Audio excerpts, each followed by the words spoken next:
Hello, everybody, and welcome into my latest live broadcast. Today it is Friday, the 15th of September, 2023.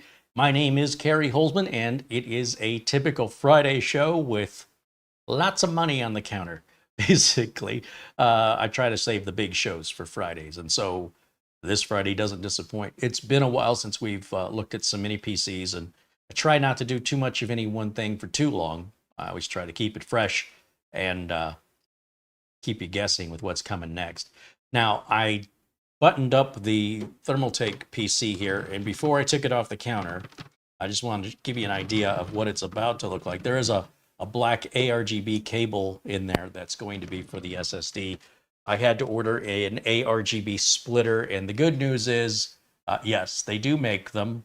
If I go over to my screen capture here, I'll give you show you what they look like. This right here is an ARGB splitter cable. You'll see they're only $7. It basically takes one and gives back two. But you'll also notice if I click back just under the search term of ARGB splitter at Amazon, you'll see there are 1 to 3, 1 to 4, 1 to 4 again. And that may make your cabling a little bit cleaner. Here's one that goes 1 to 6 versus stringing them all together. So I'm waiting for this part to come in. And I didn't want to, I needed the counter cleared. I need the bench cleared for today's review. So I wanted to put everything back together so I wouldn't lose anything or forget which screws go where. But this gives you an idea, basically, of what it's about to look like. It's about 95% of the way there. And I will follow up with another video once I do have the ARGB splitter installed and everything's cable managed. And it'll be a final beauty shot. I've had some inquiries of people that want to purchase this. This is about a $1,300 machine, the way it's built. About $150 of that is the Star Wars SSD. I should say 150 extra. That SSD is $250, and it's a 2 terabyte Gen 4. We can get a 2 terabyte Gen 4 Beijing for $100. So in other words, you could save $150. And I also wouldn't need the ARGB splitter if I took that Star Wars lightsaber Seagate high-end FireCuda Gen 4 2 terabyte NVMe drive out of there, which you can kind of see. Yeah, right. It's to your right of the white water cooler block there. A little hard to see on the camera. This is a good looking computer, and it was really easy to work on. It's big for a mini ITX, but not too big. And it's definitely something that is going to attract attention. So let me clear the bench, and then we'll get ready to unwrap this new MINISFORUM. This new mini PC, this is a $1,000 mini PC, which right now Amazon has with a $200 off coupon. And this is intended for gaming. This is the HX77G. So we're going to talk about and explore this today together. We'll unbox it together, and we'll see how it arrives out of the box. And of course, I want to thank the folks over at $300 Data Recovery for making today's video possible. We've been featuring $300 Data Recovery as a service to our viewers. They are the least expensive and highest rated data recovery company, professional data recovery company on the planet. They don't really have any competitors. Everybody else that does what they do charges 2 to 5 times more than they do. No exaggeration. Do your own research. Hopefully you never need their services. I hope you always make backups. But if you find yourself in need of data recovery, I wouldn't mess around with it trying to do it yourself. You might make something unrecoverable through a failed attempt of trying to save money and doing it yourself. However, you can always give it a shot or reach out to them with whatever you've got.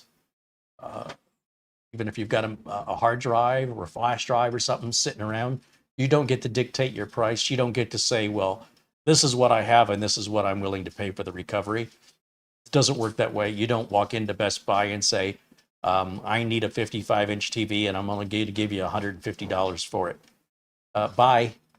But I will tell you that if you price around, they are absolutely incomparable in price. So And I encourage you to verify that for yourself. But no, if you think you're going to dictate your price, that's not a professional company that would do that. You might be able to do that with some hobbyist working out of their garage, but professional companies just simply don't. They don't play that game. At least not in computer repair and data recovery. It doesn't work that way. And in any event, I only mention that because I had a couple of inquiries where people were somehow under the impression they could name their price. But I will say that data recovery is extraordinarily time consuming and requires very, very expensive proprietary equipment that requires very specialty training on how to use it. We're talking equipment, a single data recovery station can run over $100,000, not uncommonly up to $250,000, depending on the level of equipment and what it's doing. And so if you have multiple recovery stations, you can see you can quickly get into the millions of dollars for this specialty equipment, plus all of the training that you have to pay for to understand how to use it all. And so with $300 data recovery, they make that investment into the education and the specialty tools.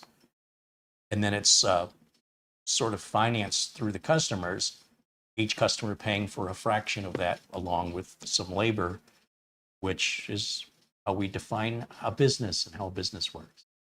It doesn't make sense for a home user, even if they could, to buy this equipment to try and save the money, to spend $10,000, $15,000, $20,000 on the equipment and another $5,000 to $7,000 on the training, and then still not have the experience to try and save $300 from $300 data recovery and have it done quickly by somebody who's got experience. Well, $300 data recovery, they've been around since 2007. They've recovered over 27,000 hard drives, and they are the highest rated data recovery company on Yelp on the planet Earth. So, you know, it's one thing if it's cheap and the service is iffy. It's another thing if it's expensive and the service is good, but now it's both inexpensive and great service. And again, don't take my word for it. Do your own research. And time is of the essence when it comes to data recovery. So if you ever need something recovered, sitting on it is only going to make the odds less in your favor of a successful recovery. It's very important you get to it as quickly as possible for the greatest odds of success. All right, so let me go ahead and move this off the counter here and the bench. I should call this the bench. This thing got heavy. Just set it over here with the rest of the computers. And when that cable comes in, I'll finish that up. And I guess we don't need the Lazy Susan today, so we'll move that as well temporarily right over here. Okay. My thanks over to the folks at MINISFORUM for sending us this unit in exchange for the review. I'm pretty excited about this one. First of all, when it arrived, it's much heavier than I think any other mini PC I've ever been sent. So if we're going by weight equaling quality, well, this is definitely a value per pound compared to other models. But what does it really mean? The specifications on this say it's an AMD Ryzen 7 7735H5 using AMD Radeon graphics.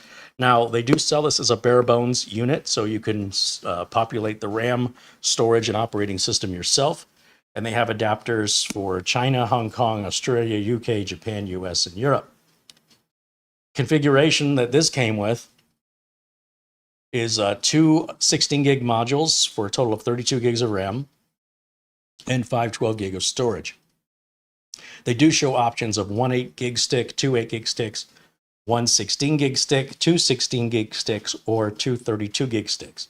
As for storage, as I mentioned, you can get no storage and do it yourself. 128, 256, 512, 1 terabyte, and 2 terabyte are all options for the storage from the factory. And I've been very impressed with past reviews of MINISFORUM PCs, and I'm very much looking forward, as I do, to every MINISFORUM PC, because I know what's going to be in the box is good. It's sort of like when you go to the grocery store and you get Pepperidge Farm branded cookies or crackers. They're a little bit more money than the generic crackers, but they're delicious. Everything Pepperidge Farm makes, I think, is outstanding. So I don't think MINISFORUM really matches that in the sense of cost. I think they're very, very price competitive, considering that they do offer support. A lot of the companies that are selling mini PCs out of China, they sell you the unit and you just never hear from them again. It's a one and done transaction and you're on your own. We've certainly had some mixed experiences with brands like Chewy and BMax, and we've never had a mixed experience with MINISFORUM or B-Link or Ace Magic. Those have all been solid brands for us as far as support after the sale. Now, they're all, regardless of who makes the mini PC, if they work, they're all great according to their specifications, right? They all perform within reason. The problem is, what happens when you need support? And if you don't need support, well, then it's an irrelevant point. But if you do, and you don't get it, you're probably going to be an upset consumer. And when you're going to drop $1,000 on a mini PC, that's more important than ever that you have support for it. So let's take a look over at the Amazon. Should I go to Amazon or should I go?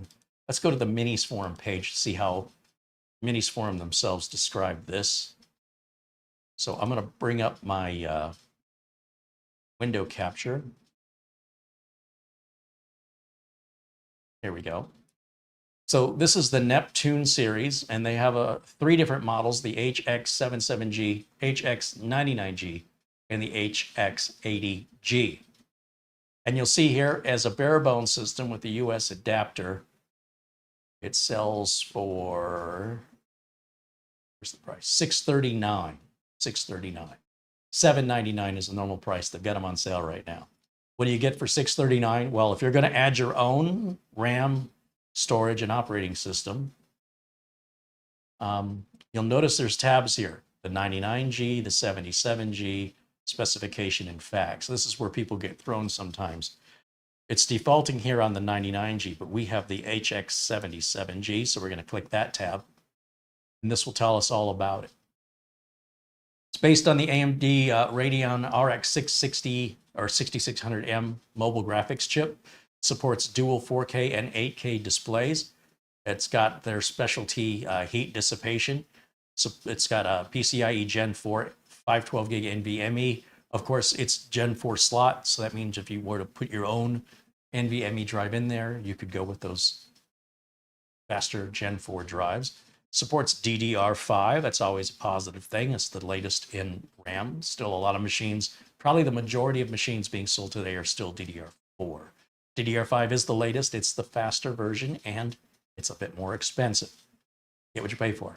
They're talking about a carbon fiber composite material that the case is made from.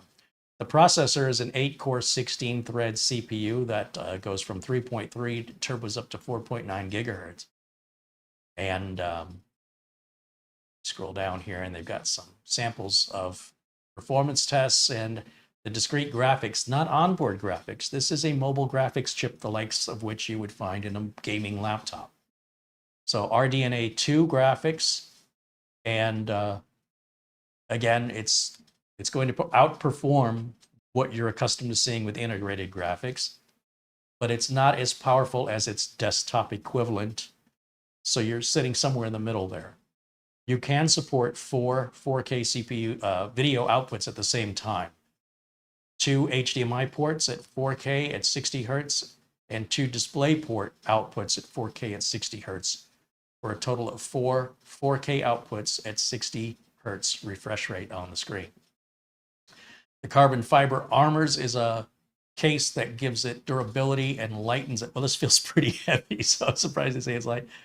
They have their own specialty cooling system, as MINISFORUM is really known for using liquid metal for both the CPU and the GPU on this model, and a dual fan inside for heat dissipation, and it can run at low noise even under a full load.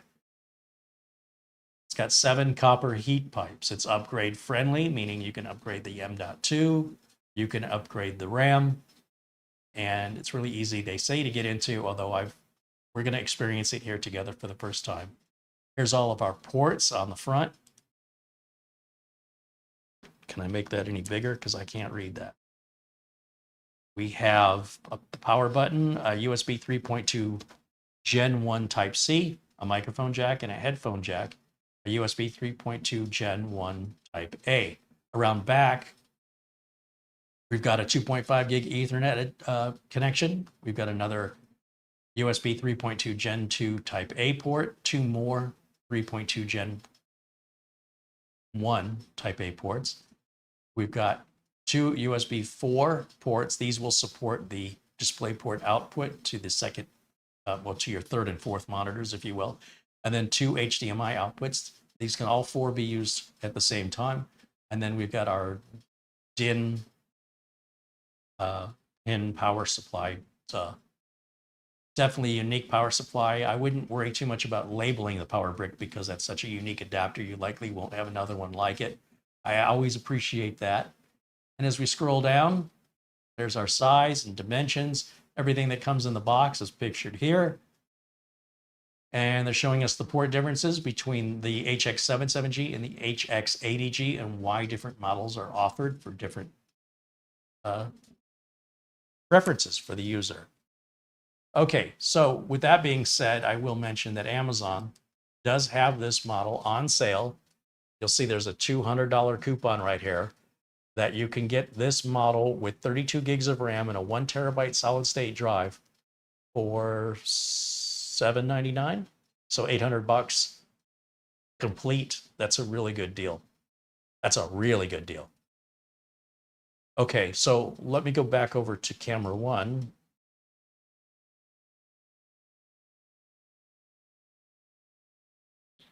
As soon as I find camera one. There it is. And say hello to everybody joining us in the chat room. I sort of jumped ahead here today. There's our friend Peter Laycock joining us all the way from Scotland. And Paul O'Brien joining us from Ireland.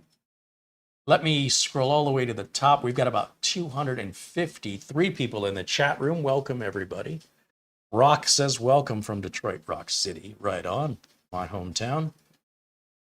John Williams says hello. Shamim Kejviras says hello from Sweden. Mortant joins us, as does Rob Warren and Douglas Burchell. Chris Johnson says hello.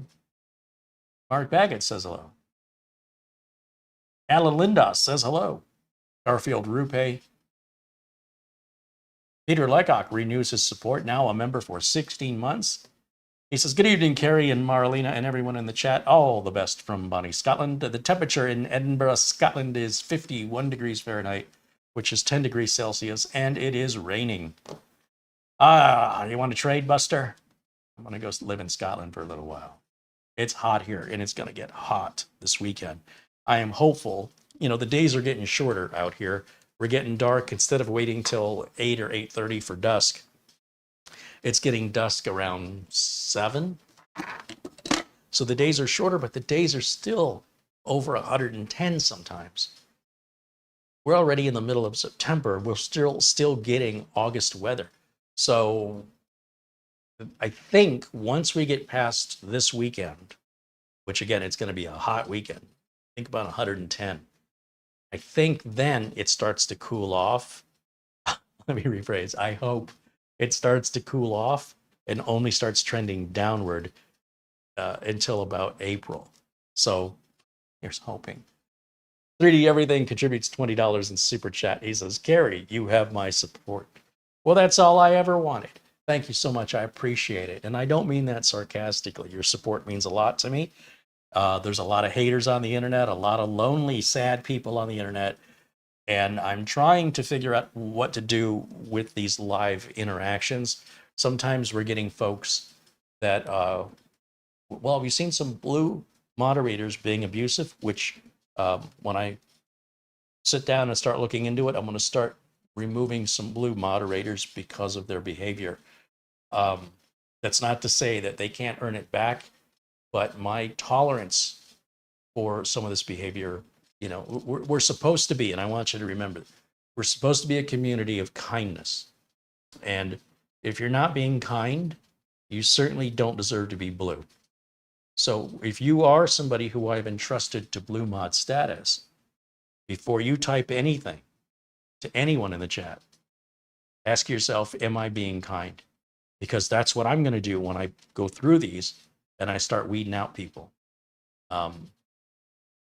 It causes harm for the whole community when you do that. So I don't want to remove any blue people, but I don't know what choice I'm going to have if the behavior continues. So that is your shot across the bow. The vast majority of folks that are blue, there's no problem with. There's a couple of bad apples, or I should say some apples that need a little more scrutiny on my behalf, because I don't want to set monsters out on the on the community, not with intention. And there's just no excuse for not being kind. I don't care if you're having a bad day or you had too much to drink. If that's the case, those are not valid excuses, and that's not responsible use of the blue status. So please don't even go there. Don't use those excuses. You're best off, not saying anything at all than saying something unkind to somebody else. Okay, it's very important to me. I've dealt with bullying my whole life, and I have no tolerance for it. So this is being scrutinized, and it will be scrutinized for the rest of this month as I try and figure out how I want to deal with it.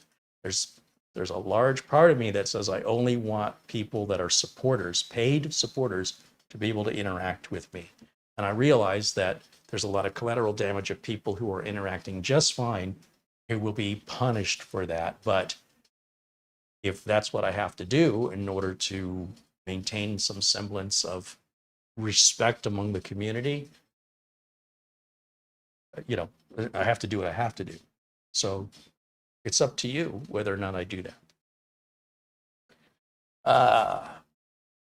Oh, I got this new thing. I didn't turn it on.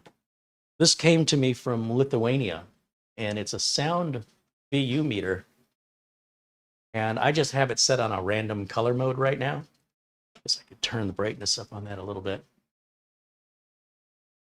But it has different modes. Like I can turn this like this. And then as I talk, you can see that the bars go up and down as I talk. I can raise that sensitivity up a little bit more. And it's got a bunch of different modes. Check 1, 2, check 1, 2. Testing 1, 2, test 1, 2. Check.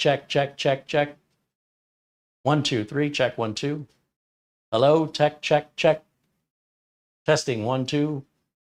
Check 1, 2, 3. Check 1, 2, 3. Testing. Hello, 1, 2. Check 1, 1, 2. Yeah, I just thought this was a kind of a cool trinket, and it was made available. What it's designed for, this up here is so you could put a record album up there and have it be an audio spectrum analyzer for your music. And it comes from, I think it's Lithuania. They're $200. Really good deal. Company called Petru, Petru. And yeah, I think it's a really good solid value for what you're getting. I'm trying to figure out where my other screen was. Check 1. This way. Test 1, 2. Check. I could play with this all day. I think it's totally cool. So I'm going to just leave it on a random color pattern that's not sound sensitive, so as to not be too distracting. Turn that sensitivity for the microphone all the way down since it's not reacting to sound. But it's a neat new toy. I think it looks better there than the internet box. I try and move some things around and keep it fresh, somewhat fresh from time to time. That was on back order for a long time. There's a YouTube creator called TechMoan. I think it was TechMoan that reviewed this. And as a result of their review, they got massively back ordered. It's a steal for $200.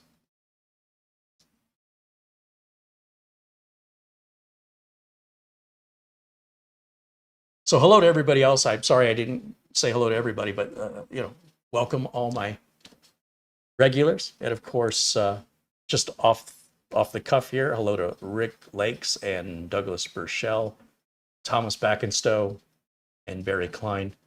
Does it use an internal mic? Barry Klein wants to know. Yes, it has a microphone on the side, and it's powered via a USB Type-C cable. They recommend not plugging it into a PC because it draws a lot of power if you've got the brightness turned all the way up and it's really dancing around. It might restart itself because it's drawing too much. So they recommend using a wall charger. But I have the brightness turned about midway. And I don't know if I can get you guys a link for this. Let's just take a quick look. I wasn't planning on actually talking about this. Quite frankly, I forgot about it.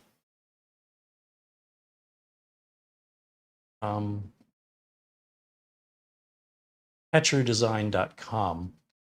And I'm going to show you their website, and then we're going to get on with today's review. But the website is right here at petrodesign.com. See, it's $199. You'll see people put their albums on, put your album or your tablet up there. It's really for audio files. I just thought it'd be kind of cool to have. And I want to say that was TechMoan who did that. Let me just verify that real quick. Let me go back to camera 1 for a moment here. See if I can find it. And the shipping is free worldwide.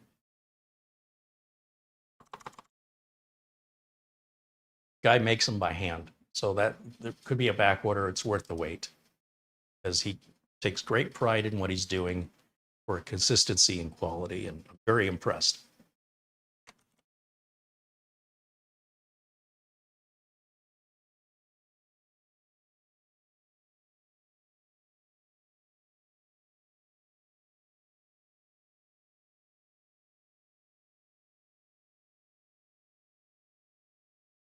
Go to the TechMoan page. I think it's on TechMoan.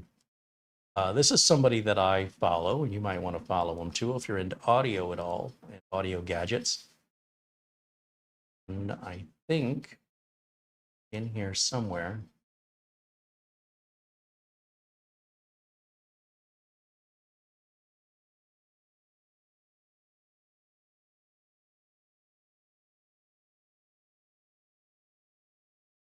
had to be over a month ago when I first saw it.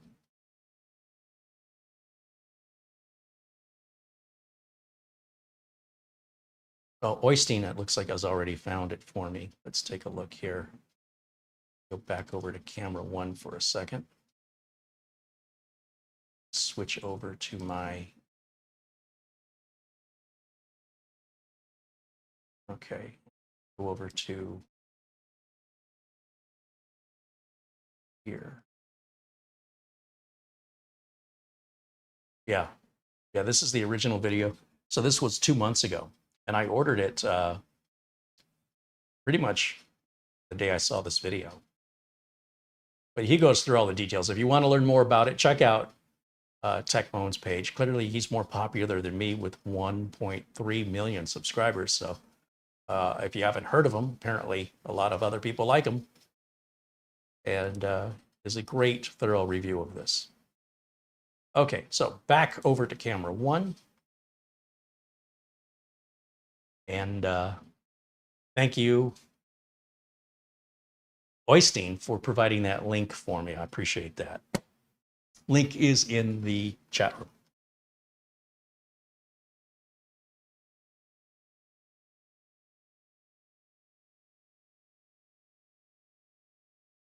Luke Greenia says a big thank you to MINISFORUM and Be Quiet. They've been very generous and supportive to the channel. We, the community, thank them immensely. I'll tell you what, the folks over at Be Quiet, I requested a 360 millimeter RGB cooler to go into the case they sent, and I requested a new circuit board for the front RGB because the front RGB is not working. Well, the folks at Be Quiet not only sent me the 360 millimeter, not degree, 360 millimeter all-in-one cooler, they also sent a whole nother Shadow Base 800DX case. Now look, the folks at Be Quiet, they don't shy away from things being big and solid. It's a mixed blessing. Something like the Be Quiet Shadow Base 800DX. It's so big and heavy, just empty. it's going to cost me likely around $200 to ship that. If it's fully built as a computer, likely around $200 to ship that across the country to the East Coast where most people are ordering machines. And so for that reason, for the most part, I don't ship the Be Quiet cases, at least not their, what do they call? Well, this one's a shadow base, but they have the pure base. They are heavy and they're sound dampened. They have sound insulating material in them. So for the build that we were doing in it and the Shadow Base 800, I've postponed completing that build because I wanted to get that front circuit board. I wanted to take advantage of that large case by putting in a large all-in-one cooler. And I want to use a Be Quiet power supply, which Be Quiet has sent me everything but the power supply. And we'll be revisiting that build to use all of these Be Quiet parts. And it's not that I won't send it and, you know, mail it out. It's just cost prohibitive to have to spend $200 on shipping on what is, you know, likely $1,000 or $1,200, $1,300 computer. And that big side glass panel is a big, heavy piece of glass. I mean, if you've ever taken one of the tempered glass shelving units out of your refrigerator for any reason, you know how heavy those are? That's effectively what it's got on its side. So it is solidly built, well constructed, and a great value for the money. But take advantage of free shipping from ordering from the big retailers like Newegg, B&H Photo, Amazon, because the shipping on these cases would be, you know, because of size and weight, cost prohibitive. But we've got that to look forward to coming up. Hey, camera girl, would you mind grabbing the close-up camera and we'll do the unboxing close-up?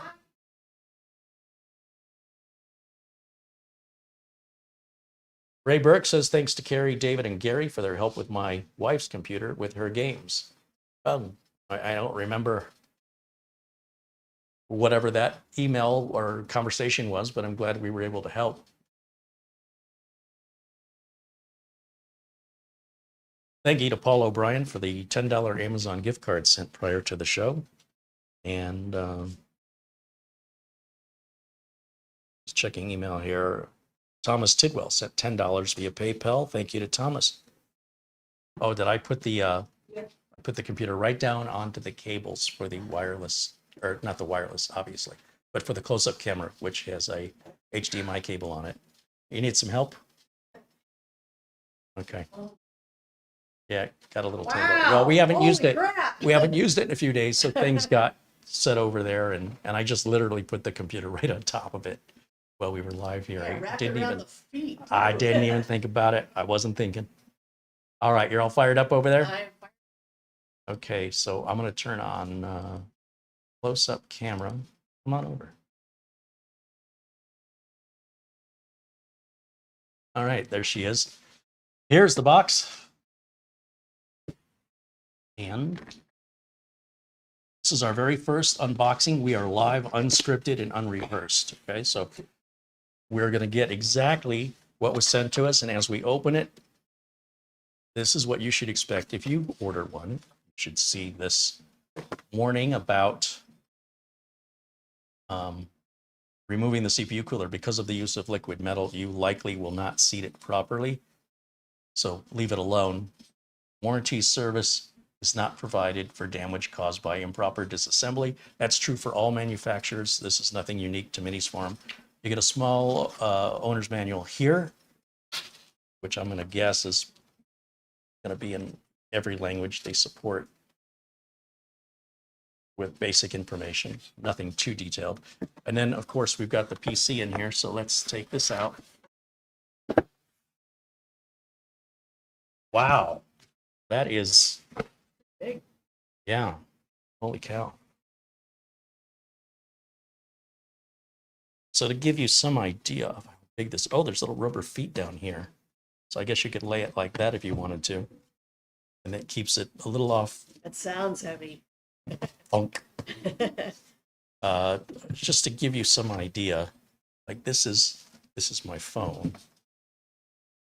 Maybe a black item isn't the best thing to show it. This is my little Gatorade. Yeah, it's pretty large. I mean, not as big as the Thermaltake Tower 100 we just took down. by any stretch of the imagination.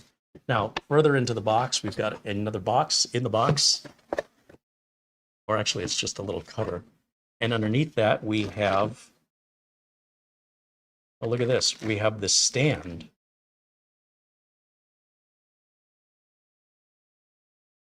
So you see these screws right here. There's 3 screws right here, 2 screws here. It looks like we could set this up to be mounted against something, or check this out. Oh, maybe these two go together, actually. This is different. Can't say I'm familiar with this.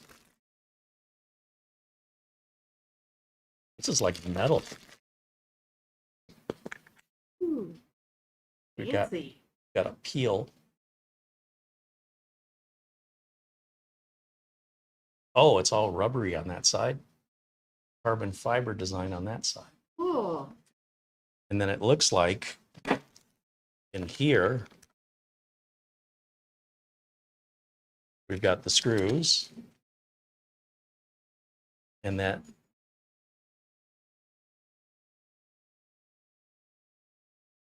I guess that goes right in there.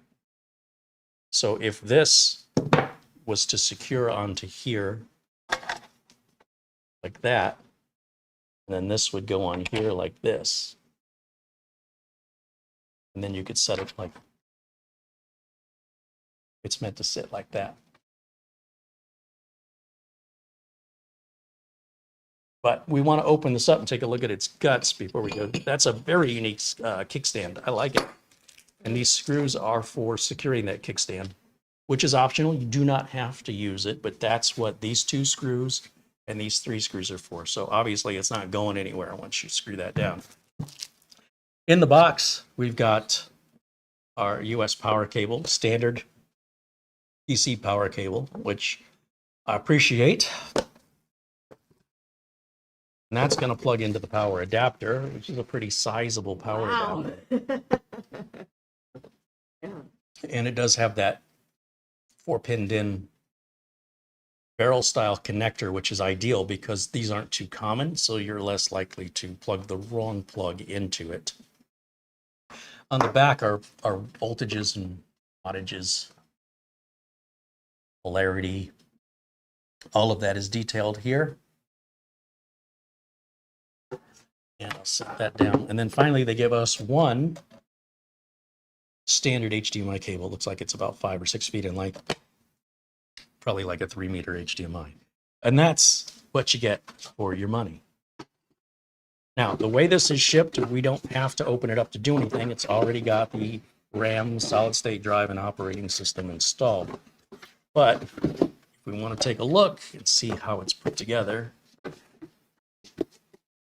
this is probably an ideal time to do that. I've not done any research on this at all. Sometimes before I'll broadcast, if there's another YouTube content creator that's done a review, I might skim through it. I don't like to get any preconceived ideas or unintentionally repeat back what somebody else has said.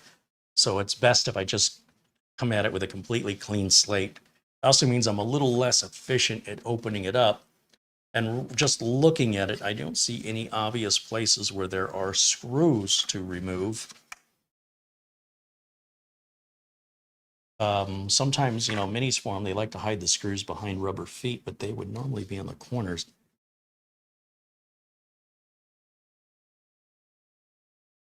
So what I'm going to do is I'm going to take a look at this instruction manual here and see if it mentions anything about opening it, because they do mention on the website that it's very easy to work on. So I would assume they've got some detailed instruction on how it opens, because it is not immediately obvious to me, and that's a good thing.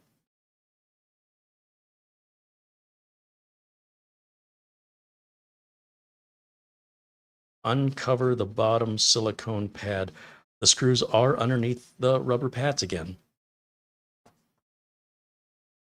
So essentially, we have to take these pads off, which, see how the sticky stuff is staying stuck to the computer instead of to the foot? we've got a screw there, screw there, screw there, screw there. Then this piece comes out, and then there's a shield, a metal shielding. That metal shielding comes out, and then you have access to everything on top. So I don't really think I want to open this right now, given that I don't want to have to remove the silicon pads. They don't give you any extras. The good news is you only have to lift up the corners and take the screws out from each side. 4 screws. This whole piece will lift off. And what I want to do first is fire it up. Let's start getting, let's get it updated. Let's see what version of Windows we've got, whether or not we have to bypass NRO to set it up or not. And then just kind of take an overview of it. And depending on how we're doing on time, then maybe I'll open it up. But I'm hesitant just because I know these rubber feet aren't going to stick as well. So, and there's nothing I need in there. So first of all, I'll plug in the power adapter. Now, this computer is designed to be placed upright or lay flat. I think since we're going to power it on, I'm going to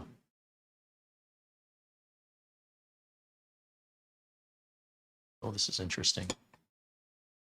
There are 4 screws back here that secure this piece. But when we do that, secure this, it's going to make it really hard to tighten those screws. So you got to put this piece on first. This is bag 1 and bag 2. Bag 2 has 4 screws, so that's got to be for this part. And bag 1 has 5 screws. That's 3 and 2. These 3 here, these 3, and these 2. So we don't even have to look at the documentation to know which screws are intended for which area. You'll see these holes are beveled so that the screws will sink down and be flush. So these are what those screws look like. They've got a little blue Loctite on them. And it looks like adding this won't hinder our ability to take it apart. But if it does, it's easy enough to remove.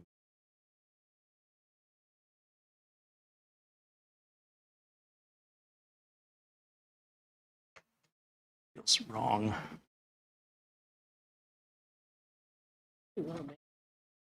It's solid, I'll tell you that.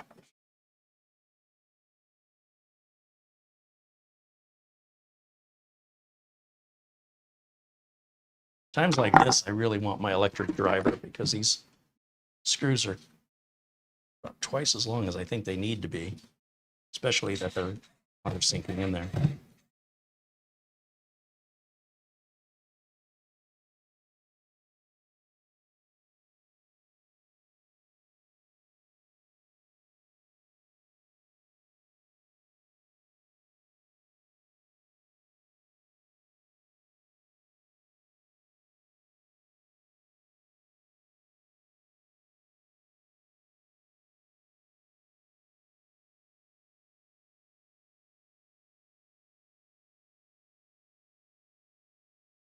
Yeah, well, that is over-engineered. For some reason, this one's just having trouble.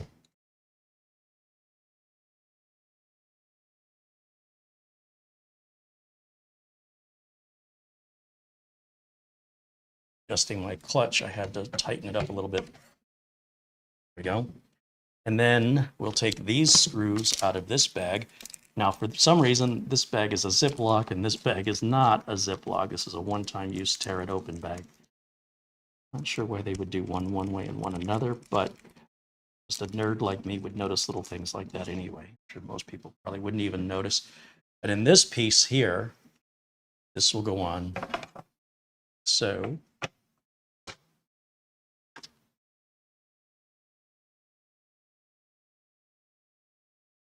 my electric driver's tip is too wide, so these have a narrower head on them. Phillips #1 or a GIS driver would be ideal for this. And again, this probably only in reality needs 2 screws. The fact that they're giving us 4 is really overkill, and the fact that that's metal This thing is solidly built.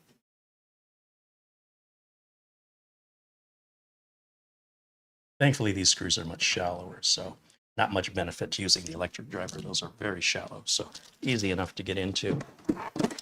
Okay, so now when we set it up, it looks like this.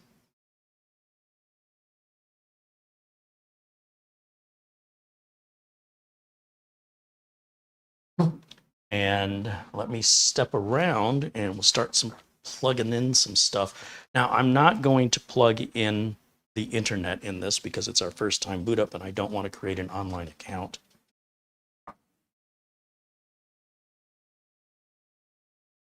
Might have to have Camera Girl load her BattleNet and Steam on here. See how it does for gaming.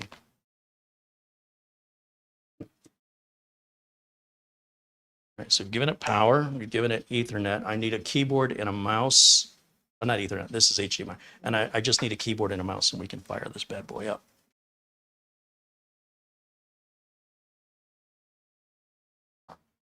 Now, once we go through the initial Windows 11 setup routine, then I'll plug in the network. And we'll hit Windows updates.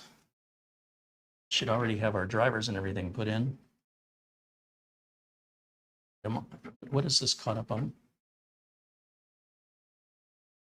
Ah, okay, thank you. That's good. All right, so hit the power button. See the blue light comes on. And we're going to go over to HDMI input. You're clear. You can go ahead and shut that off. Okay. Thank you, Camera Girl. There's our very first boot from out of the box.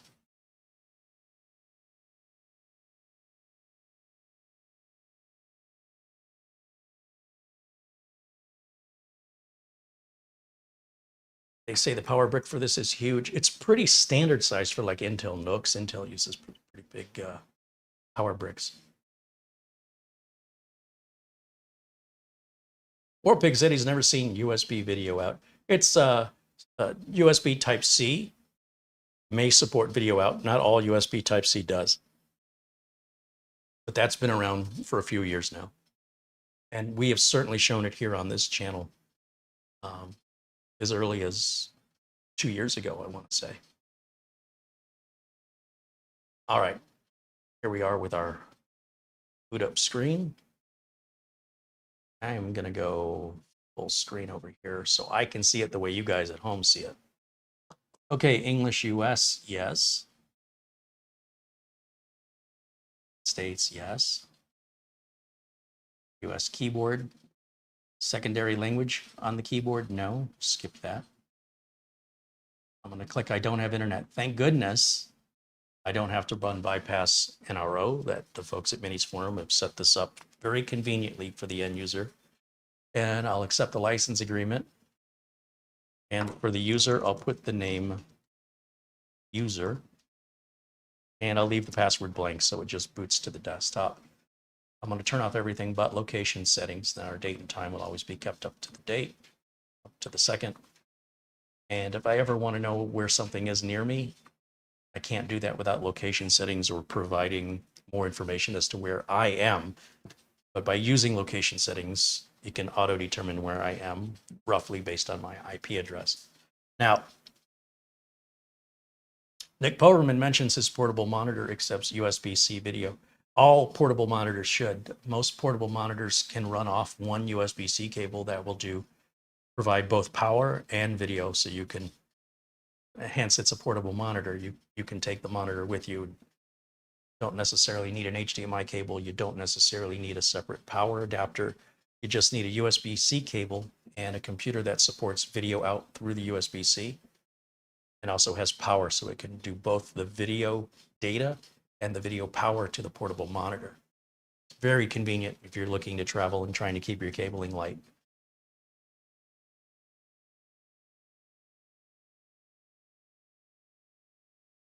Rob Warren says, I have an Asus Maximus BioGene with Intel 4600K. Oh my gosh, that's got to be 9 years old.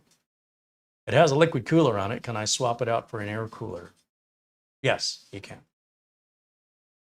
You just got to make sure the cooler you choose is going to be adequate enough to keep that chip cool while at the same time still be able to close the lid on your case. But I wouldn't put any money in a 4600 that's not Windows 11 compatible, and it never will be.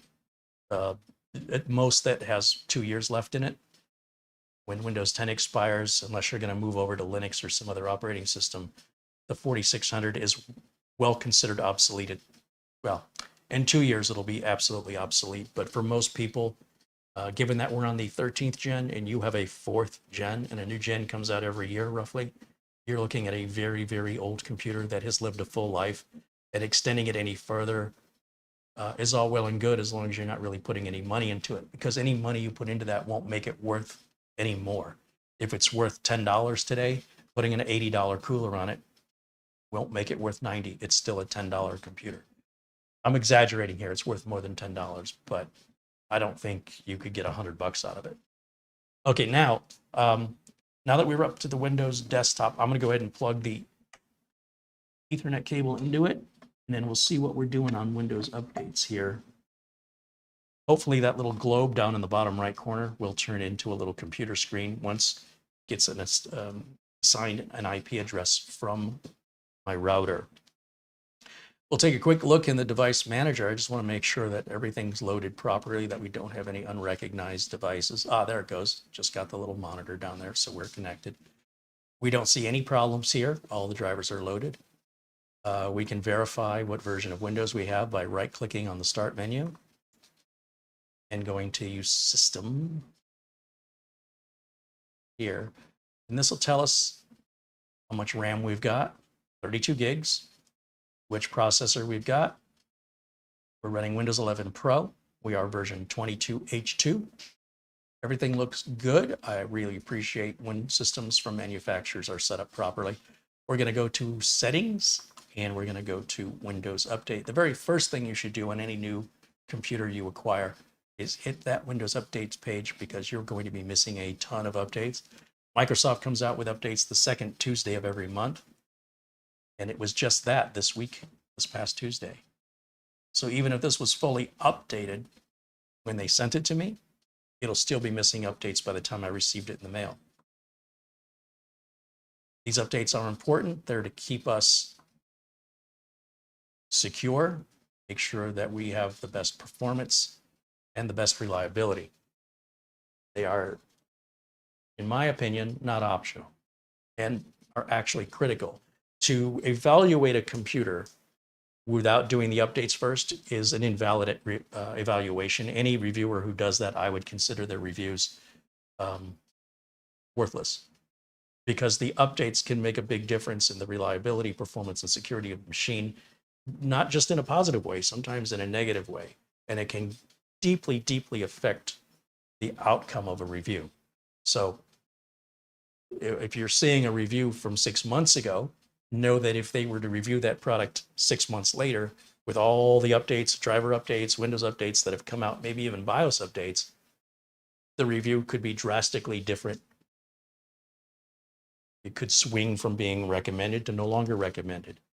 Or it may be no major difference one way or the other, or the complete other way around, from not recommended to recommended, right? If something was bleeding edge technology, a lot of times that stuff goes out the gate. It's a little wobbly. And then through refining it over time, it gets better and better and better.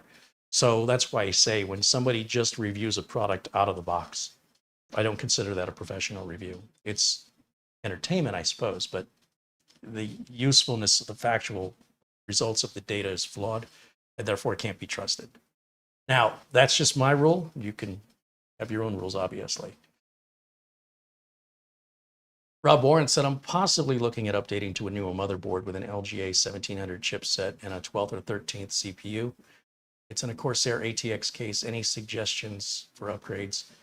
I like the 13500 and whatever motherboard you want to choose. But I think the 13500 using the stock CPU is a great value to be had right now in September of 2023.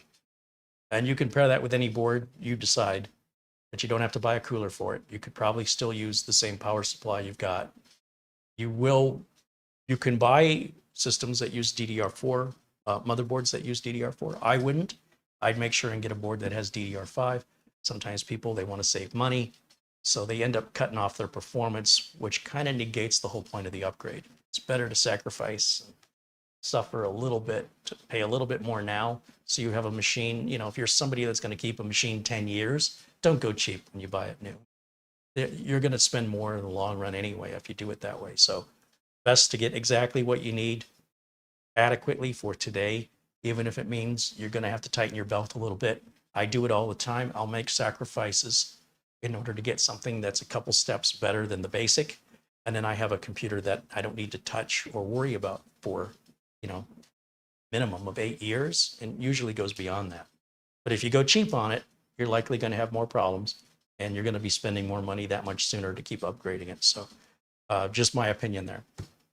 But I've got plenty of builds featuring the 13500, and there's a reason for that. It's because I think it's the good value proposition out there right now. At the end of the day, all these CPUs exist to meet different budgets and requirements of the end user. And since I don't know you, I don't know your budget or requirements, and it would take a 90-minute conversation to establish it, it's really up to you to do your research. And live with your consequences, live with the decisions you make. Avery Ramstor contributes $4 in Super Chat. Thank you, Avery, for supporting the channel.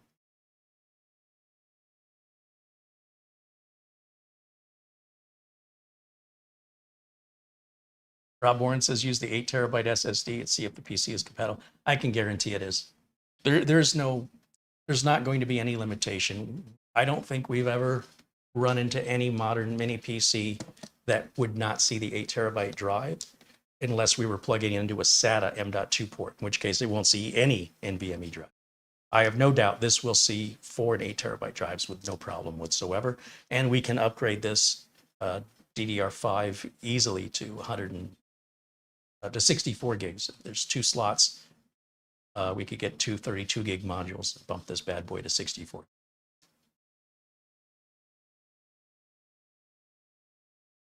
Andy says, I have too many computers. I know, I'm sick. I need help. All right, so while this is updating, I can go ahead and put camera 1 back in the corner here. Let's see, where's camera 1? Here we go. Drag myself right up about there, and we'll keep an eye on things.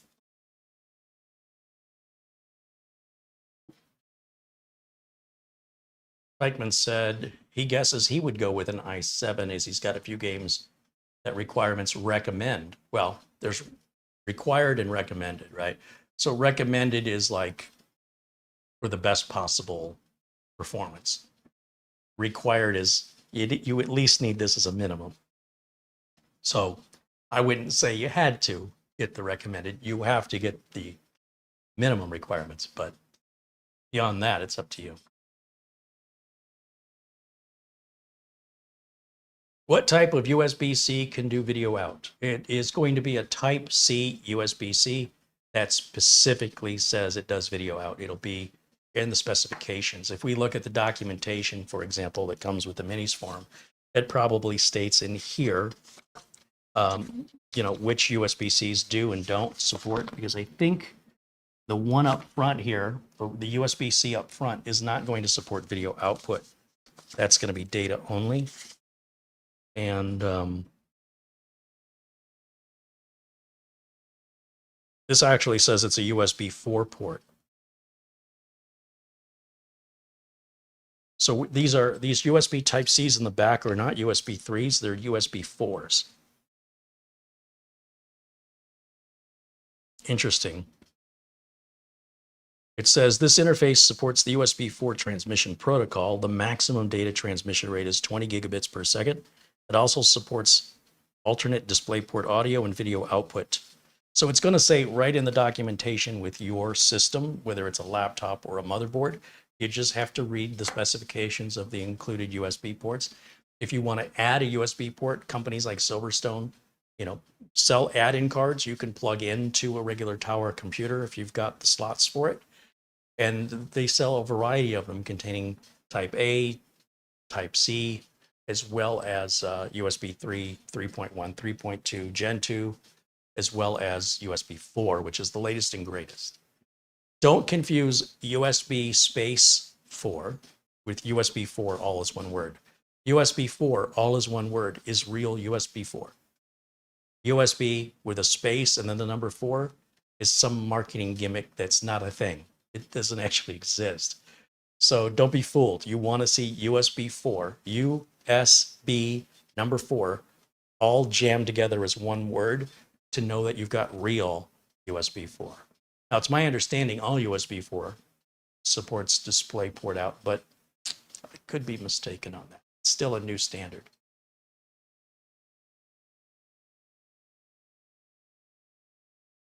But again, the manufacturer of your equipment will specify this in their documentation. It's not a secret.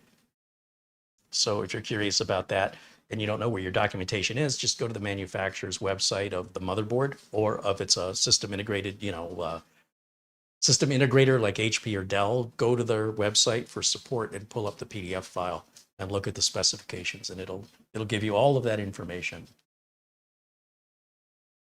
David Moore has renewed his membership, now a member for 13 months. Thank you, David. David Dix at Rock City PC says, typically you will see a letter D next to a Type-C port that signifies it supports DisplayOut. Yeah, it's a little D and P, actually. It's DisplayPort's logo, and you can Google it to see what it looks like. And yes, sometimes on the back of the computers, they will have that. The back of this computer doesn't have any writing at all. It's just a pattern design. So it's really about reading your documentation if you care about such details. There's no way to just, like on this one, I couldn't look at it and tell you by looking at it.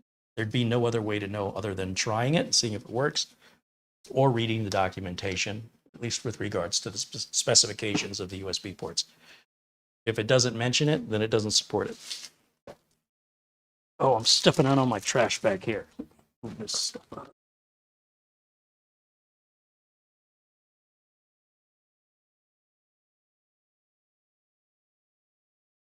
Oh, that's what I was stepping on. So while we are downloading these updates, I guess I can make a couple little changes here that I like to make. One is I don't want the computer to go to sleep on us while we're working on it. So I'm going to go over to the search bar here and type in power, choose a power plan, change plan settings. Oh, we're set to never. Perfect. I'm good with that. I also like to turn off notifications. So I'll just go down here to the notification bar. Click on the icon here. Oh, sorry, not that one. Notification settings, turn off notifications. The other thing I like to do is get rid of this little cartoony thing down here in the search. So just type in search permission. I don't even have to finish typing it. It comes up right there. Scroll all the way down and it says more settings, show search highlights. Turn that to off and you'll see that little cartoony thing goes away. It'll stay gone until perhaps a big update like 23H2 comes out. We'll see. But that's about the only way that would come back on. And while we're waiting here, if anybody's got any technical problems you're dealing with at home with your computer, or you're helping somebody out and you're stuck on an issue, this is the place to ask. Sometimes I ask people if they have any questions, and apparently people have become literal like computers and have stopped becoming human. There's like this weird disease going around. I think it's a disease that you now have to be literal.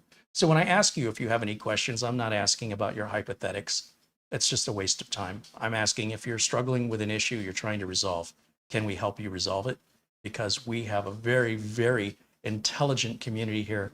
So not only myself, but members of our community are more than happy to provide you with our best guess to solve your problem. Hopefully, we have a community that is having no computer problems.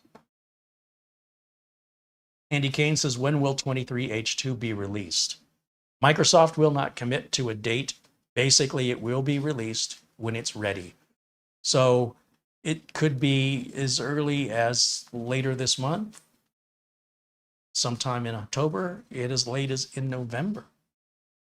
So Microsoft doesn't want to say we're coming out with this update on this day, and then whether it's ready or not, be forced to release it, and then have everybody all pissed off and all this negative press because of some issue that wasn't resolved because they put a deadline before they finish the product. So Microsoft has a policy now that if that product has to be postponed to next year to be stable, it will not be released until it's stable. And they will not commit to a date until it is stable. Once it's stable, then they'll tell you it'll be out next week. You know what I mean? Like it'll be relatively soon. They won't hold on to it. So Microsoft will not commit to a date ever again because of the past consequences of doing so have caused a shift in priority between getting something out and getting something right. So it's a good thing. But ideally, it should be out, I would guess, around this time next month, but I don't really know. It's just a guess. There will not be any more updates like that for Windows 10. You'll just continue to go to Windows Update and get your regular monthly updates. There'll be no more big service packs like 23H2.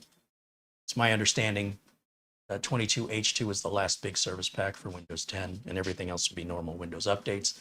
And that means as we get towards the end of life for Windows 10, if you do a fresh, clean install of Windows 10 with 22H2, you're going to have a lot of updates to do, let's say a year and a half from now. It's very discouraging. It's going to take a while, and Microsoft marketing wants that to be discouraging, and they want it to take a while because they want to give you a reason to go to Windows 11. There's some rumor that Windows 12 is in the works. If that rumor is true, then that would likely be released in October of 2024.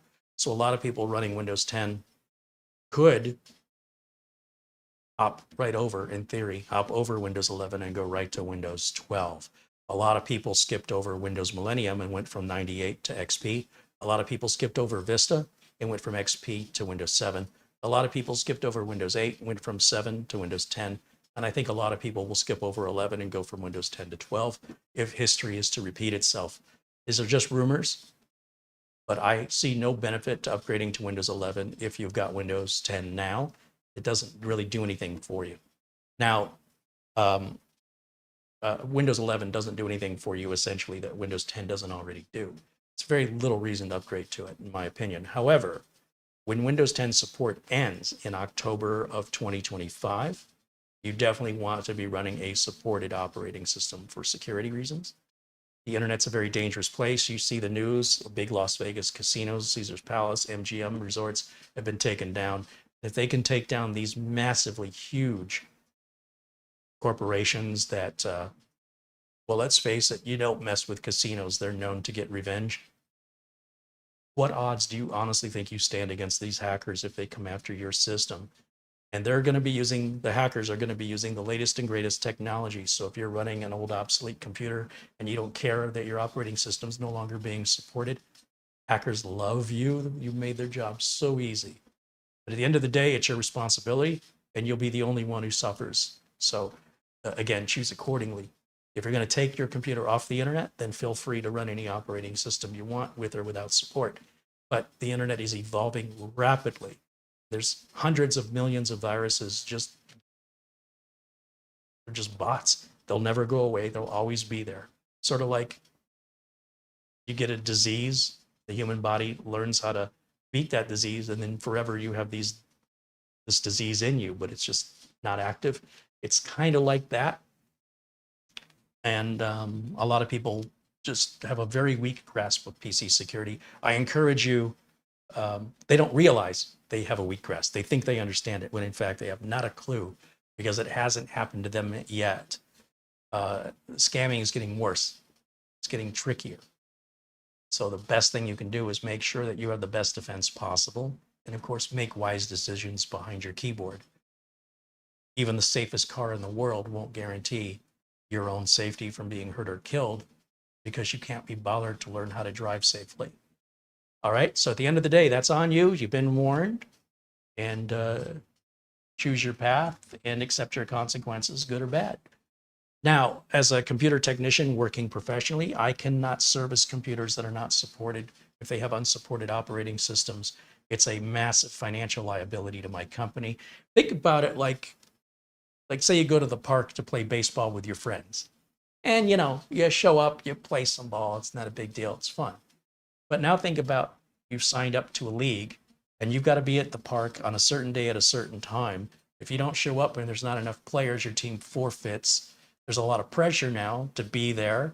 It's now becoming more of a job. You think of people like professionals that get paid to play baseball or any sport. There's a lot more to it than what you're seeing on the screen. So these people that shout at the screen and yell at the coach, they don't have 20% of the information. That's what's actually happening during that game. They're not in the locker room. They're not hearing the discussions. They don't know the politics, the drama, and the strategies that are created by their defense and their offense coaches. So as a result of that, we have oversimplified, the viewers have oversimplified the game like they know all the answers to win the game because they play baseball with their friends on occasion.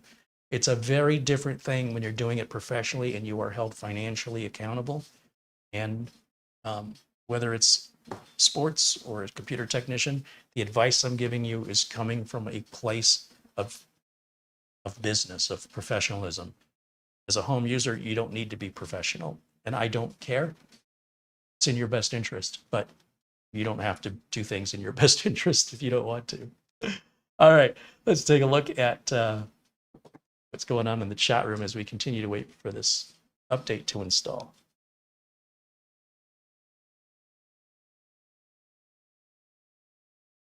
Oystein said I had a problem with registering the Microsoft Office and Visio I bought from VIP CDK deals, but with help from their 24/7 online support, the problem was resolved. See, that's the important thing. Some people, they want to go through life without ever experiencing any surprises. Like, how can I avoid having an experience that's anything other than putting in a code and activating? There is a certain chaos to life. And no matter how many times you rehearse something or how many times, say, you buy from a specific company, there's still always the odds that you're going to get a bad product or something's going to go sideways for some reason, regardless of who the manufacturer is, regardless of your past experience. It is what it is. And so the important thing isn't whether or not that can happen. That can happen to anybody at any time from any company. The differentiator is, will the company have your back? Will they return your email? Will they answer your support request? Or do they just take your money, give you the product, and you never hear from them again? There's a ton of those companies that take your money, and then when you email them for questions or support, they don't respond to you. These are the companies that sell their products dirt cheap. Generally speaking, when you buy that cheapest price, where you're saving your money is you're throwing away your support. And if you're somebody who says, I don't need support, I fix my own stuff, well, good on you. But do understand, when you pay less, almost always you're getting less. Now, whether or not that's important to you may only be determined by you reacting. I choose to be proactive and not reactive. So by proactive, I put steps in place and arrange things in such a way that I am most likely to succeed. I make backups when I don't need to make backups. That's called being proactive, because you never know when you're going to need a backup until it's too late. I do things in order to avoid having problems, but I can't avoid having all problems, and life would be really boring, and I'm not sure I'd want to live it if it were possible to carve out a life without challenges, obstacles, and problems that need to be resolved. I pride myself on my ability to fix and resolve problems. I'm working on a very frustrating problem. A customer of mine said one of the machines I built for them started freezing up. And I went over there and took a look at the machine, and it looked like the Samsung NVMe driver was causing the freeze ups. So I removed it. And I also thought maybe it's just compatibility with the RAM or perhaps bad RAM modules. So I just simply swapped the RAM modules out. and I reset the BIOS back to default settings. And I tried getting the machine to freeze. It wouldn't freeze for me. I assumed it was fixed. But the best and only worthwhile benchmark is the computer being used by the customer. There's no synthetic benchmark, in my opinion, that is a replacement or is as accurate or as thorough as the end user using the computer. The end user using the computer is the only benchmark that matters. That's called reality. Synthesis and simulation are numb and unrealistic. You can have a virtual meal. You want to eat a virtual steak, it has no flavor and it'll leave you hungry. It is no substitute for the real thing. Virtual is just a fancy word for pretend. And as an adult, I'm not real big on pretending anymore. Just grown past that stage. Unless I was an actor, then I could get paid to pretend. However, keep in mind that while virtual sounds like a pretty high-end techie word, it's just a fancy word for the word pretend. And nowhere does pretend equal reality. You can pretend how to land an aircraft, or you can actually land an aircraft. These are two very different experiences with very different consequences if it's not done correctly. And those consequences will affect your mindset when you're trying to perhaps practice landing a plane with an engine failure in a simulator versus the flight instructor turning the engine off and saying, now land us, as though we're going to simulate an emergency, find an open field that we can land in. And this all gets cleared with the FAA and such because it has to be. And this is a step that many pilots have to go through in order to achieve their pilot's licenses, to be able to land the craft not on a runway, but somewhere flat. In case of an emergency, how to find somewhere flat. Well, you can while you're still airborne. And while that might be ideal to start you off in a simulator to give you an idea, I promise you when you actually do it, it is nothing at all like the simulation, not even close. But people have their preferences, and some people prefer virtual reality to real reality. I don't. I think there'll be plenty of time for virtual reality when I'm dead. While I'm alive, I intend to live. That's my perspective and philosophy on that subject matter. Steve Chappelle says hello. Welcome in, Steve.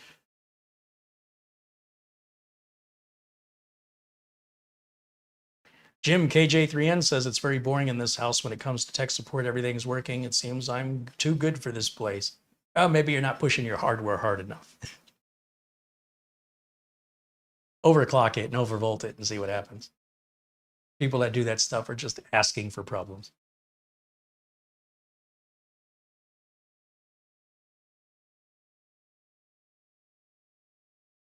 Warpig wants to know, will a 2.4 gigahertz wireless network card work on a 5 gigahertz router? The 5 gigahertz router, what's the make and model of the router? In most cases, 5 gigahertz routers are also 2.4, and you can turn the 2.4 on or off, and you can turn the 5 on or off. By default, out of the box, it should be on. But you'd have to be specific with what router you have. Not all routers follow the same rules. So to just make that assumption, can a 5 gigahertz router support 2.4 is a flawed question, because you're assuming that all routers follow the same rules with regards to how their feature set and manufacturing processes and purposes for existence. So a router may be designed specifically for VoIP, or a router may be designed for VPN traffic. A router can be designed to do all different kinds of things. So to say, can this one question apply to all routers? Regardless of what that question is, it's generally no, it depends on the router. So in most cases, yes, but we can give you a more precise answer if we know specifically what router you're asking about. We have over 1,000 routers in the market that have come out since the late 90s. And to not know specifically which one you're referring to is going to lead basically to a worthless answer, because it's not a very detailed question. Like, is there any way I could stop the pain when I do this?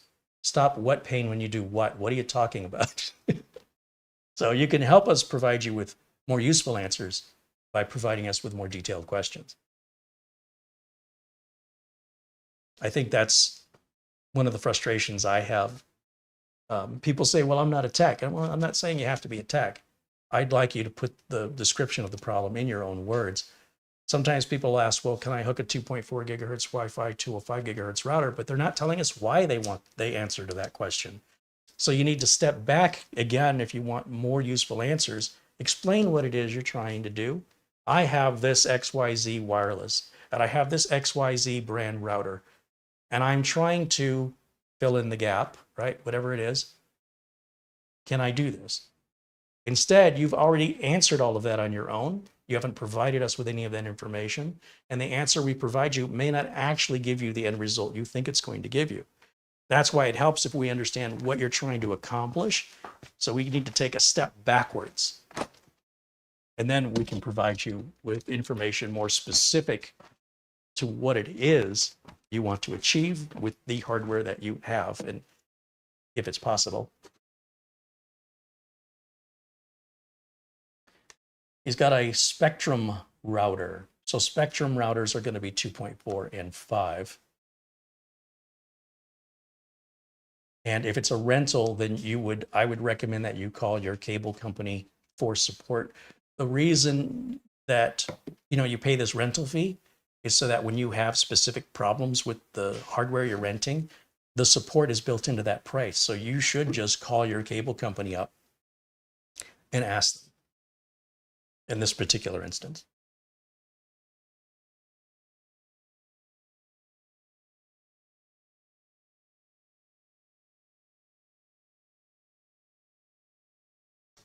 Warpig said, my goal is to move from LAN cable to wireless NIC. And so what happened?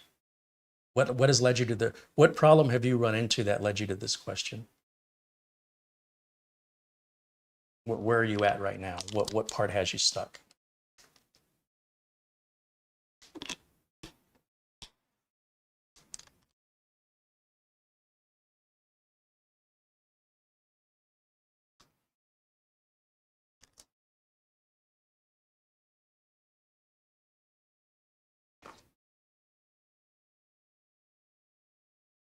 Shane Perkins said, I have purchased a Deco WE10800 and I keep getting drop connections from Wi-Fi devices within the same room, but I'm not experiencing this with my old R7000. You need to change the Wi-Fi channel that your network is on. So if you're on the 5 gigahertz channel, move to one end or the other of the channels. If you're on the 2.4 gigahertz, again, either choose the lowest channel or the highest channel or the channel in the middle on the 2.4. If it's on the 5 gigahertz, go all the way to the lowest channel or all the way to the highest channel, and that'll probably resolve your problem. Gregory Howard said, what is the best way to get this to you?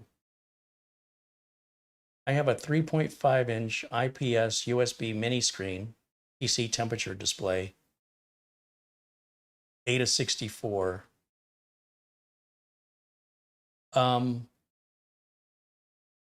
Is that something you want to put in the computer? So Gregory, those kind of questions are probably best handled privately. Just reach out to me in email and explain to me what it is you want to do. What's the goal? And then we'll discuss it.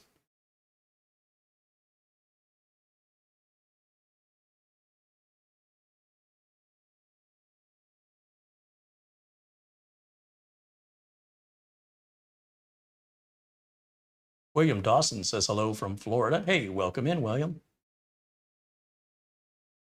Jim KJ3N said, I finally resolved the NAS performance issue. Turns out it's something I chose to do when I set it back up when I set it up back in 2014. Well, that doesn't really help me. You haven't. So how can I learn from your experience if you're that vague? I love to know what was the problem and what was the solution specifically so that I can learn from your experience. Telling me I fixed it doesn't help me at all. And I don't even remember talking about a NAS performance issue with you. So you'd have to remind me, I deal with people, dozens of people on a daily basis. And so unless something's an ongoing issue, one conversation I had one time, I'm not going to remember it. So you would help us out a lot if you'd say, I have this make and model of NAS, and my performance was running at XYZ speed instead of yada yada speed. And it turned out this feature called yada yada yada had to be turned on or turned off. And now my speed is at this rate. That would be very helpful for us.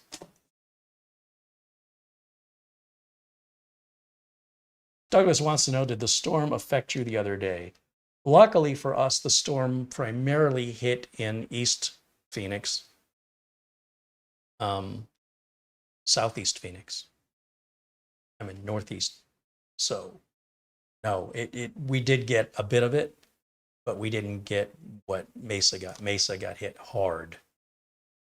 Now, every year this storm will hit different areas of the valley. It very rarely hits the entire valley. Sometimes it does, but it wasn't too bad here. We got some rain. It didn't last very long. I still think a big storm is in the works, and we just haven't gotten it yet. But the people in Mesa say, oh no, we got it. We're good.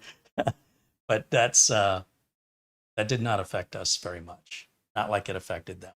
It was a major, major storm there, and it was a very minor storm for us. David Moore has continued his membership now on month 13. Thank you, David.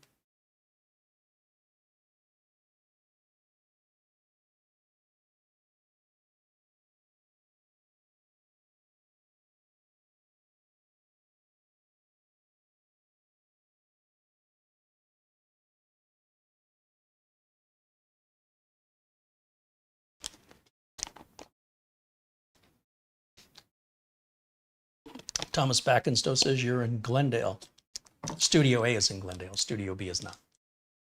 The location of Studio B is kept secret because of the harassment I got at Studio A. But since that cat's already out of the bag, that's something I prefer not to talk about in an open public forum where people who want to attack me will use that information against me. So again, anything specific to my location, I would prefer you ask me privately, just so you don't inadvertently expose information that could be used to harass me.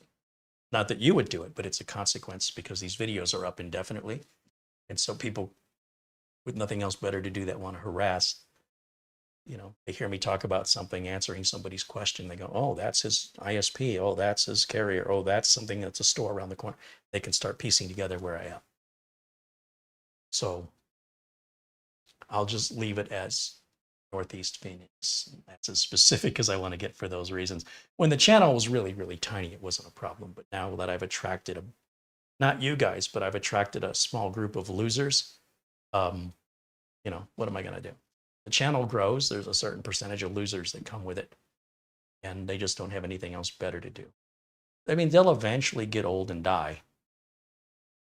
But in the meantime, it's like dealing with a pesky mosquito. They don't scare me. It's just annoying. So these aren't people I've done anything to.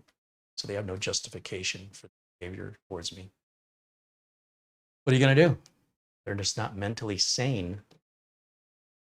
Trying to reason with an unreasonable person is kind of an unreasonable thing to attempt. So I just do my best to keep them guessing, and it seems to keep them happy when they have to research and try and figure out where I am. They can't do that and harass me at the same time. So if we can keep them preoccupied with that nonsense, I'm happy with that. Planet Cryos contributes $5. He says, hello, you. Hello, Planet Cryos. Thank you for your contribution, as always. Nick Caffrey said, where did these unhappy people come from? They're all over. They're just generally young, not always young, but they're always male. Always male. They're always alone. Typically they don't have any friends other than in the online world. They don't socialize. They don't go out much. They don't leave the house much. They have a clearly a mental condition that they don't acknowledge they have.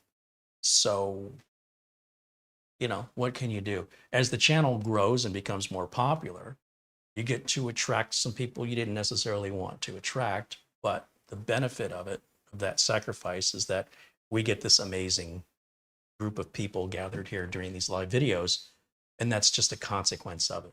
But it's a very small portion. It's maybe less than 1% of viewers, but they can be very loud, and they try to make it appear that they're a bigger group than they really are by being loud and creating multiple accounts. It's really just a pathetic waste of time. But it's part of what happens when you have a growing YouTube channel. If the YouTube channel stays small, it's really unlikely you'll deal with it. But when you deal, you know, with 100,000 subscribers, it just gets worse and worse and worse the bigger you get. If I were to reach 1 million subscribers or more, you know, even having 1% of people being jerks, 1% of 1 million's a lot of people to do. So hopefully YouTube will work on the security side of things to protect their content creators. They haven't yet, but hopefully they'll get around to that someday and give us creators a way to forcibly unsubscribe viewers. Right now, they don't allow me to unsubscribe people. So people will hate watch using subscription notifications as a reminder to harass me. It's sad. Can you imagine going through life like that every day? It's just a crazy way to live. But they're out there, but they will die like the rest of us. So they're creating their own karma. We just have to outlive them. In the meantime, we ignore them. Morton said it's time for some Coke and chips. Hey, that sounds great.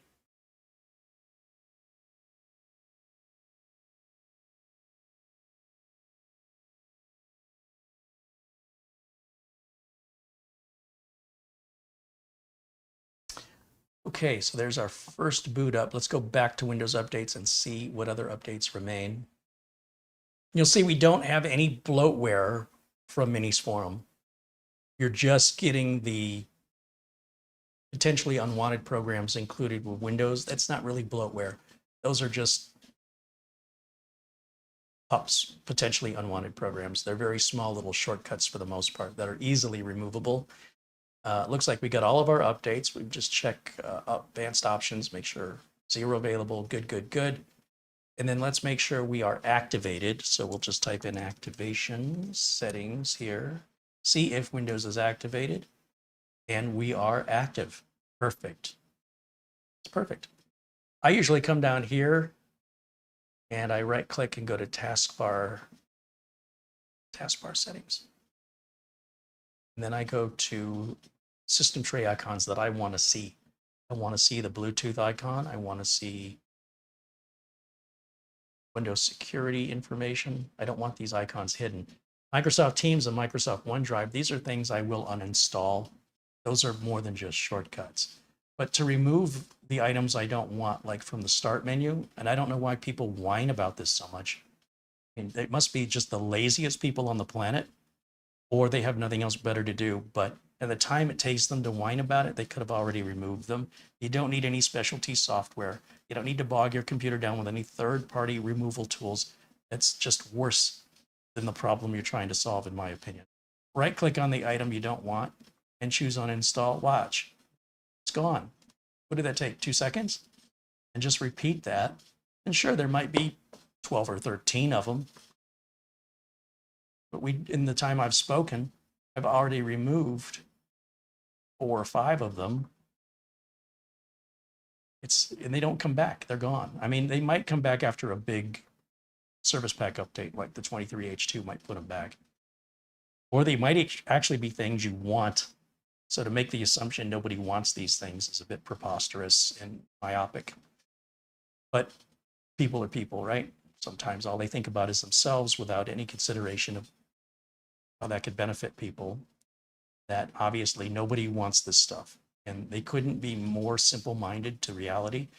And it frustrates me as a computer technician because I specialize in making sure the computer is configured to that individual user's requirements, not to your requirements, unless you're paying me. You do you. Let other people do other people. You know what I'm saying? Like, let them be themselves and choose their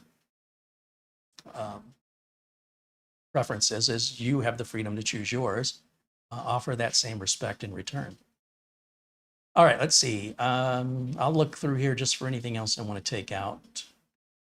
Media player, I always replace this with VLC, as well as the movie and TV.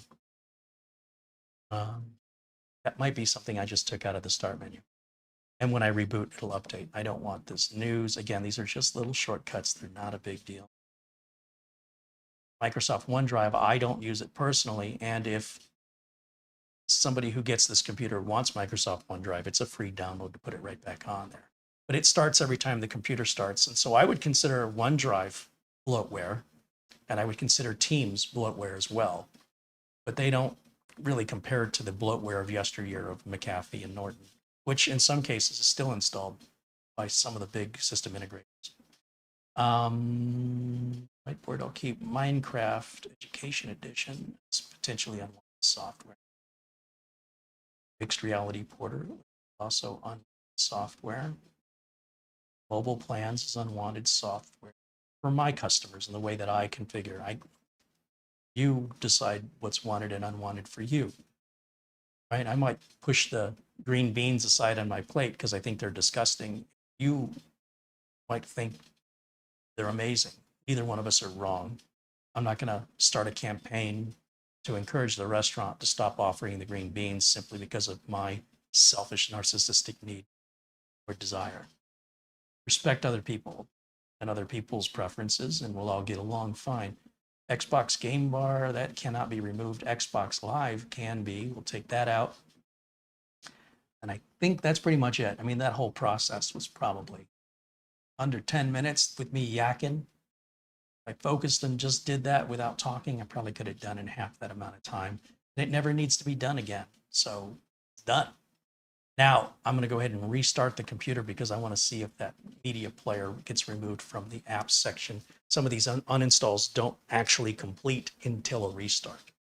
So don't freak out and forcibly remove something until you restart it first, or you could damage the integrity of your registry or the stability of your operating system by outsmarting. You think you're outsmarting it when you're really just causing a problem. I can't tell you how often I see people do this. They're impatient, and instead of letting something settle in, they just go grab a hammer and brute force it. And that usually creates a problem, which is ironic because they thought they were fixing a problem, when if they'd have left it alone, they would have never had a problem to begin with. Because they tried to fix an imaginary problem, they created a very real problem. They just voluntarily did that to themselves. You're not going to be in business as a technician very long if that's your attitude. I just want you to know that. Now, I'm going to go over here to the Windows Security, and we'll turn on App and Browser Control and dismiss the one account protection and dismiss device security as well, because I don't really worry about that yet. That may be something in a year or two from now that I have a changed attitude on. But for right now, in September of 2023, that's how I personally prefer. These are my preferences. This is how I generally set up all computers for clients, unless clients have specific needs or requests otherwise. And my clients appreciate that I make these decisions for them, and that's partially why they pay me. They figure if it's something I recommend removing, then they want it removed. Unless they say otherwise. We can check our AMD Adrenalin software and see if that's up to date. So media player is still in.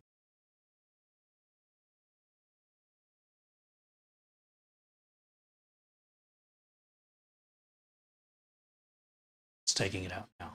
Okay, so I put VLC on here. I'd run the optimizer on here.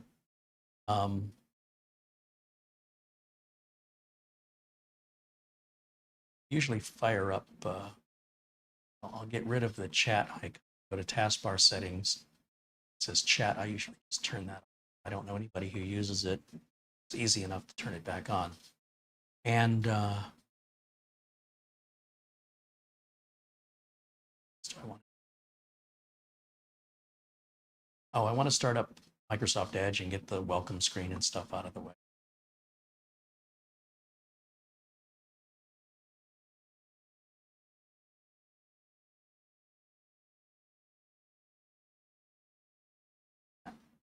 I reopen it. It's better. Okay. Good here. We're up to date with Windows. I'll grab my flash drive with utilities on it, and we'll copy over Prime 95 and see how this thing does with heat. The internet, the nerds on the internet, not normal people, not regular everyday people, only the nerds have an unhealthy obsession with computer heat. It's one of the strangest phenomenon I've experienced in my career. This wasn't the thing in the 90s or even in the early 2000s, but it's become this weird anxiety and phobia, primarily from younger people who have an unjustifiable anxiety over the heat generated by a computer, which is very weird to me. If we were dealing with experimental equipment from MIT in a computer lab, a very different conversation. But with this consumer grade stuff, it's pretty well bulletproof unless you're doing something like blocking air vents, overclocking, overvolting. You're pushing the machine beyond its design specifications, in which case, you've made that bed. I got no sympathy for you if you decided to do that to yourself. Have fun. You know what I mean? Like, don't drag me into that. That's a waste of my time. That's not to say there aren't legitimate heat concerns with some computers, but they're few and far between in my 30 plus years of doing this for a living. There's only been a very small handful of times where heat was a cause of a problem. I think in my entire career, once every 3 years, I might see a heat-related problem on average. It's that uncommon. But I guess people are bored and need something to do. They need something to obsess about, even if it doesn't sequence in reality. And the difference is these aren't the people that would hire somebody to fix it. The people that complain the most about the heat problems are generally, in my experience, creating their own heat problems. They won't leave things well enough alone, and they won't take it somewhere to have it fixed. So just try to ignore those people because they don't offer any value to the community. They don't offer any value to sharing their experience, as far as I'm concerned.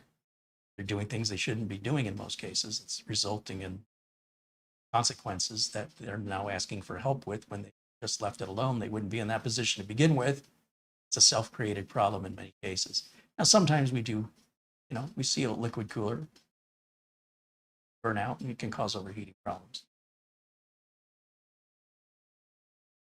But most of the time, the overheating problems are self-created, in my experience. All right, let me look at testing software, and let's grab Prime 95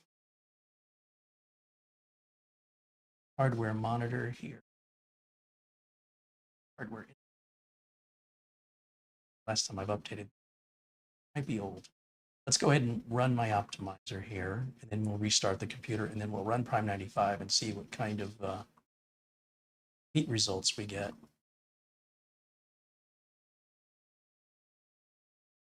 If you talk to people who own computers about the temperature of their computer, 999 people out of 1,000 are going to say, "What are you talking about? Who cares?"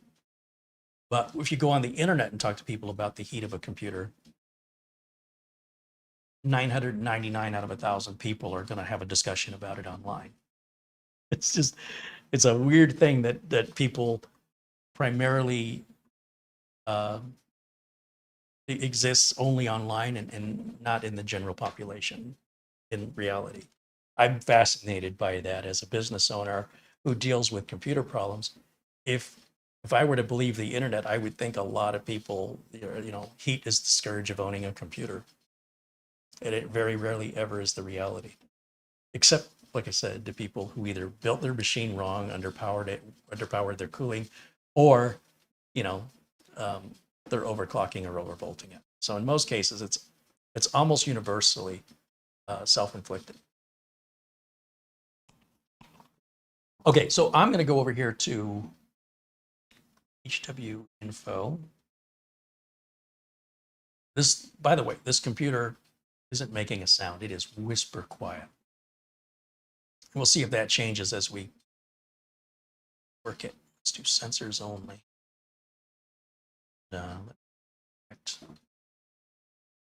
Change my taskbar settings so I can see the eject without it being hidden. Safely remove, that's what I mean. Always shown. Okay. And again, I don't really even have to safely, I can just unplug the flash drive. But sometimes I do, sometimes it depends on my mood, I guess. I'm inconsistent with that. Now, with HW info running, where's our temps in here?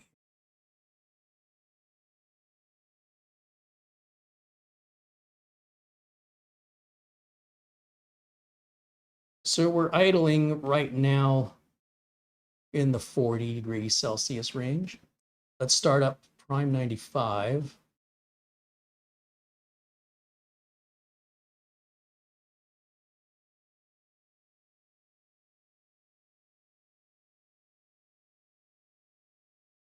And start running this test. We'll let it run for up to 20 minutes. And unless it's getting worryingly hot,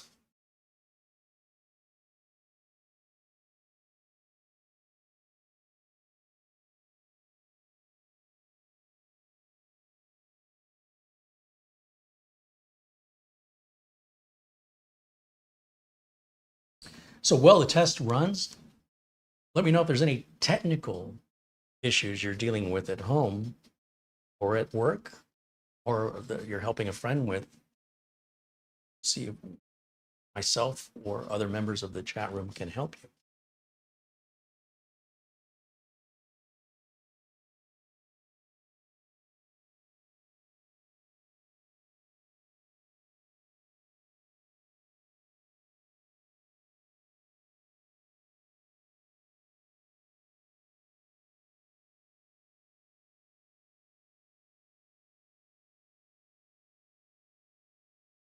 Douglas Burchell put William Kim in timeout. You should not have, Douglas.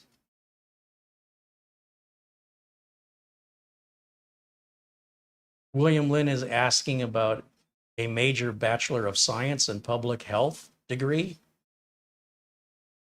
I advise my moderators in blue to not hide anyone without checking with me first.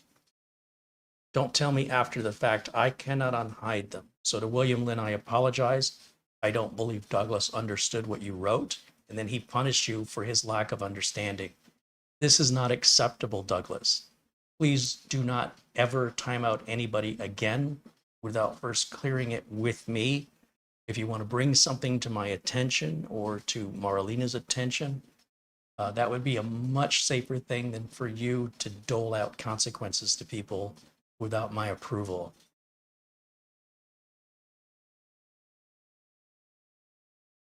So again, to avoid any future confusion, just don't time people out unless they're being vulgar. If there is obvious vulgarity, that would be the exception.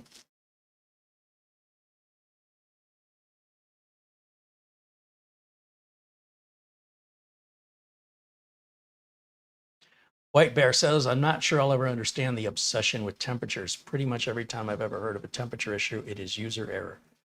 Yeah, sometimes though, the motherboard makers can modify the default voltage settings in the BIOS in order to eke out a little more performance out of the CPU, so that the end user is tricked into thinking the motherboard performs better than other motherboard manufacturers.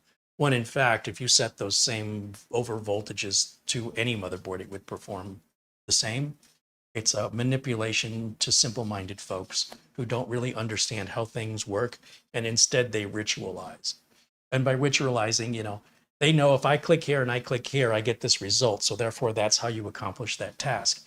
Even though half of the clicks may be unnecessary to accomplish the same task. They don't know enough to understand why those clicks give that result. And so they pass that information off to other people as instructions to follow. And they're not wrong. If you follow those instructions, you will get that end result in most cases. What they don't tell you is that you could have also done it in half the amount of clicks, but they didn't understand why those clicks were necessary. And so they've ritualized rather than understood why what they're clicking on is making these changes.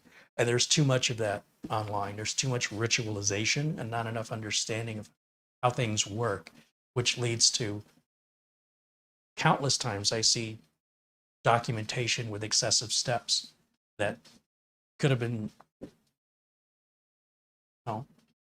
in some cases, I've seen 12 steps where only 2 steps were needed, like ridiculous difference, simply because the person didn't understand anything beyond when you do this action, you get this reaction, but they can't tell you why. It drives me crazy. And they'll say, well, I was just trying to help. I was just trying to help by sharing my ritualization with others, encouraging others to ritualize too, which is causing harm. But I can't stop them. They have a right to say whatever they want. They can make up stuff. They can fictionalize everything around them. I can't stop them. I encourage everybody, when you're getting information online, always consider who the source is. And of course, verify, verify, verify. If it's information that you are thinking of sending to others, a lot of people will read a headline, they won't read the article, and then they'll start sharing that headline or sharing the article. And then the people they share it with do the same thing. They read the headline, they share the article. And then they're all assuming, because the headline is clickbait, that the article is expressing what they think it's expressing. Probably for 100 people that share the article, only 1 or 2 people actually read the article. It's maddening. So verify anything before you share it. Please make the internet a better place. And if it's something you don't care about, then don't share it. Don't spread it.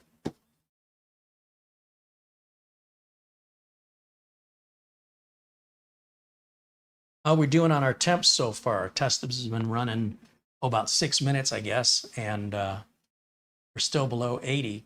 I'm watching the left-hand side here.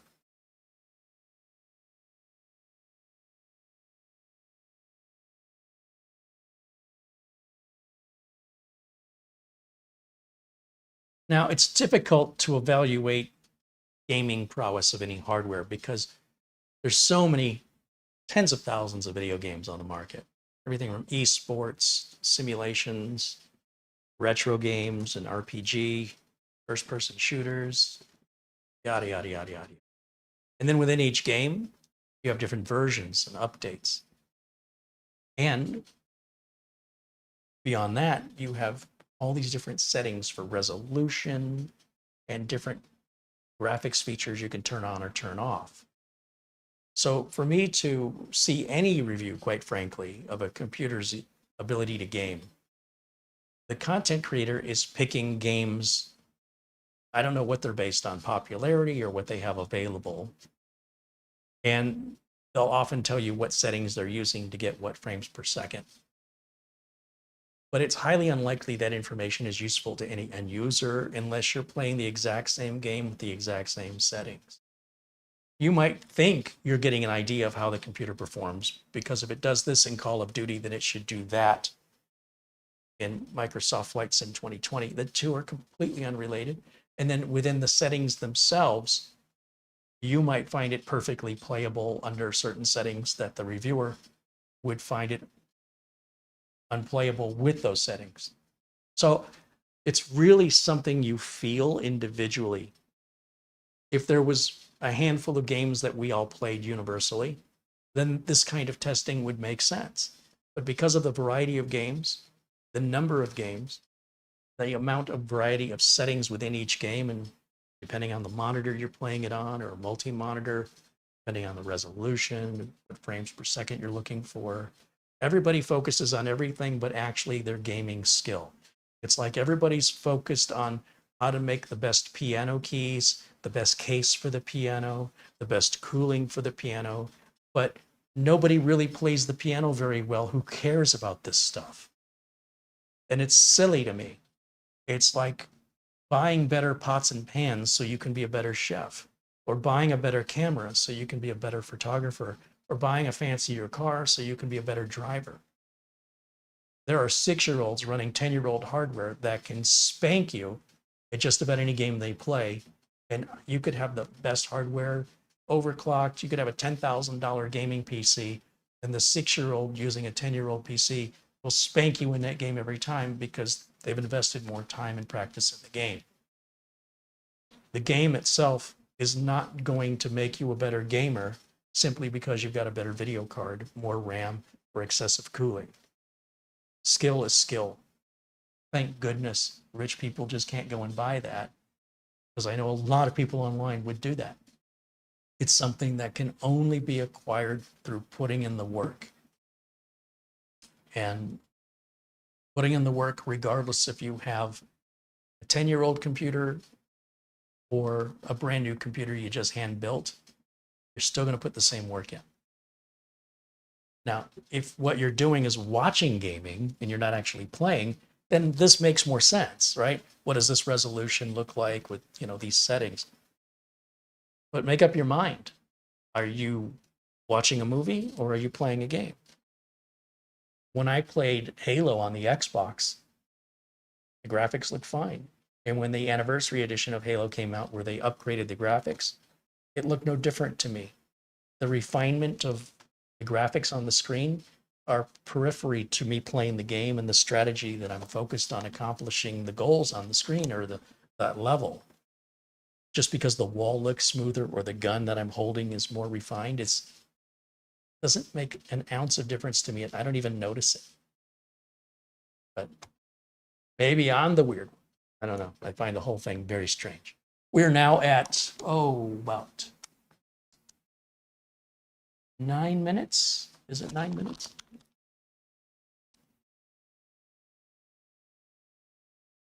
It says it's about 11 minutes. And this thing is absolutely whisper quiet. I don't hear anything at all. Normally at this stage, the fans would be kicking up due to the heat being generated by the workload. This workload is an unrealistic workload. I do feel heat coming off of the side of the machine. Oh, very much off the top. So the heat is being vented up, but it is whisper quiet. Winston Liu renews his membership. Now he's on month 15. Thank you, Winston. Winston says, I'm a 15-month member from Vancouver, Canada. I hope to visit Vancouver. One of my favorite places for my brother to vacation to. He keeps trying to get me to go with him. And I let my passport expire, but recently got it renewed. So maybe the next time my brother invites me, I'll be able to say yes for the first time and go check it out. It looks beautiful. Nick Caffrey said, that is so true, Carey. I bought a DSLR camera years ago, and I'm still a crap photographer. Cameras don't take pictures, people do. That's right.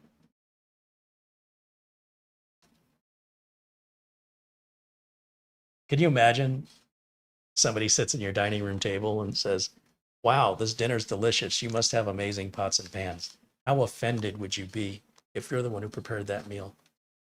Yeah, it was the pots and pans that made it good.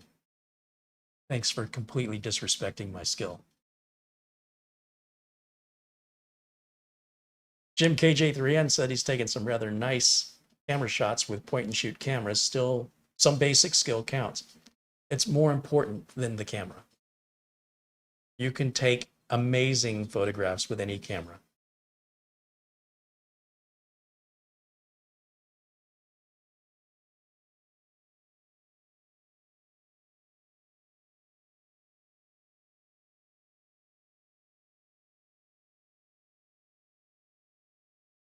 Mark Gaines contributes £5. Mark joins us from Northern Ireland. He says, I like that mini PC. Also, check your PayPal. Yeah, I guess that's something I can do while we're waiting for this long torture test to complete. I also want to check the AMD Adrenalin software and make sure that's up to date. I forgot to do that. What do we have? Alan Linda sends a $77.77 Amazon gift card. He says, I'm paying ahead of time. We're heading to North Georgia for a 10-day vacation. I hope the temps will be more conclusive into being outside with my cousins. I think he meant conducive. Hopefully, the fall colors will be in bloom. All will catch up again upon our return to Arizona around the end of September. Hey, thank you, as always. Alan, thank you for contributing and supporting the channel. Enjoy your vacation. Stay safe. Mark Gaines sent $26.18 via PayPal. Thank you to Mark Gaines. And Gregory Howard sends a $50 Amazon gift card. And yeah, we'll have to talk about this temperature monitor. So if you send me an email, you should have my email address, Gregory. Tell me what it is you have and what it is you're wanting to do. I'm guessing you bought a temperature monitor screen and you want it installed in the computer you're buying from me, and you want to get it to me to install it for you. Am I understanding that correctly? If so, please write an email to me with that information, and happy to accommodate the request as long as there's a place to put it. I'd have to verify that we have the port available. I'm sure we can find space somewhere to place it. However, I don't know if you're going to have it external or internal. It's going to be tight if it's going to be internal. Thank you to Gregory Howard and to Mark Gaines and Alan Lindas for supporting the channel. Thank you for your generosity. It's appreciated very much. Wow, our temps are incredible. I wasn't expecting it to be this good. And again, the system is perfectly silent.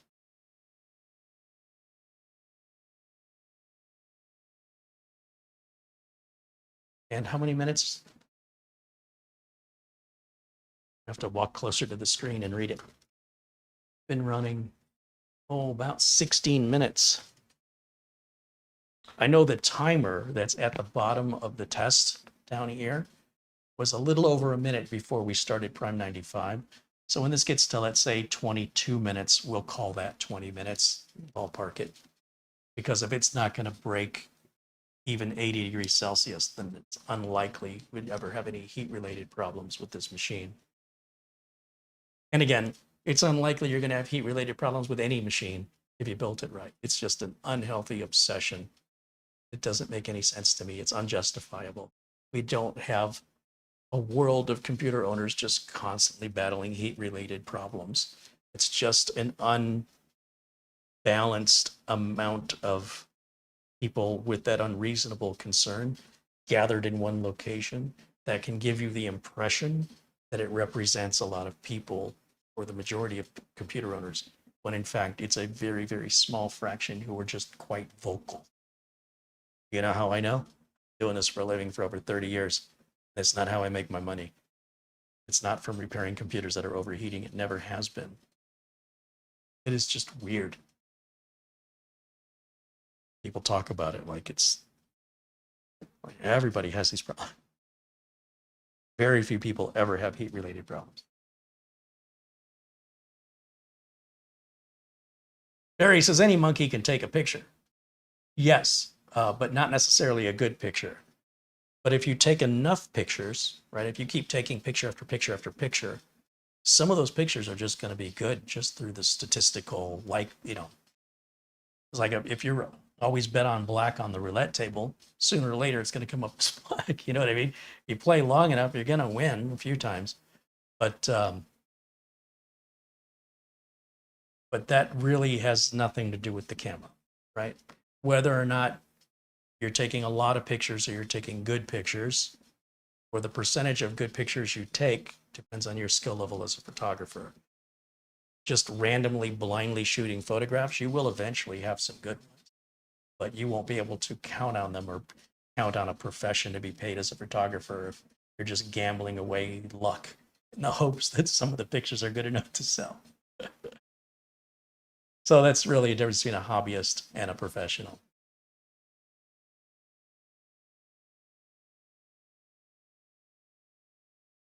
Ben Laird wants to know if they'll ever create a CPU that does not generate heat.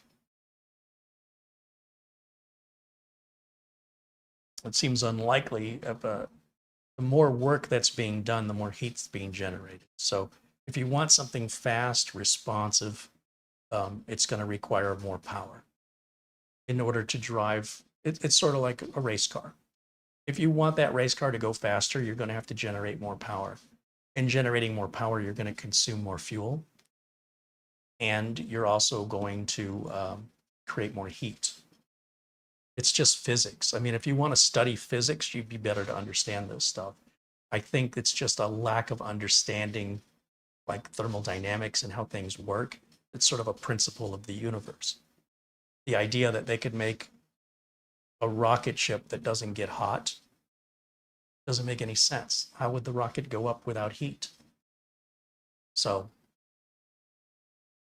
again, if it's something that really something you're interested in, there are academic courses you could take in physics and in thermodynamics that will explain all of this, so it won't be such a wonder to you. William Lynn said he learned thermodynamics in general chemistry. Well, that's interesting. I didn't know they would teach that in chemistry, but Gary Tatum says he loves physics. Yeah, I got the gist of physics, but I don't necessarily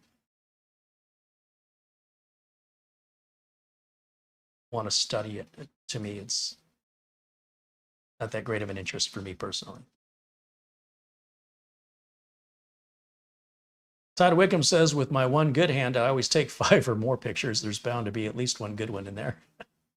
Well, if you ever watch like the way paparazzi take pictures, they often won't hold the camera in front of their face. They'll hold the camera down by their chest, or they'll hold it up over their head, and they'll just keep snapping pictures, and they'll call the person's name with the hopes that when their eyes in that moment look over to them, they will have grabbed the shot.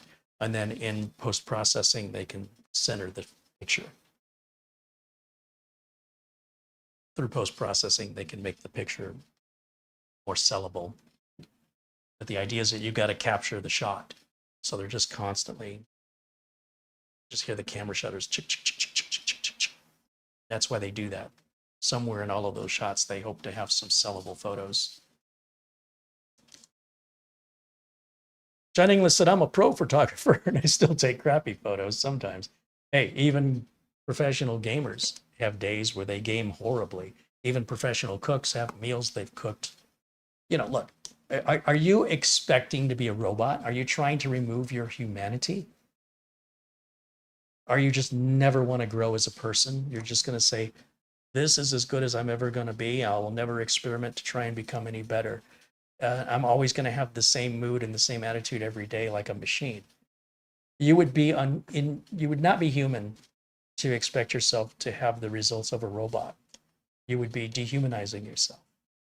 So I would hope that anybody that's a professional in anything doesn't do the same exact thing over and over and over again, the same every single time, with never making a mistake, an oversight, being in a bad mood, or having other things distract or prevent them from the normal quality of their work. The difference between a pro and a hobbyist in that discussion is that the pro will see it through and make it work one way or another, even if it costs the pro money to fix what they've done. The hobbyist may walk away from it with no consequences.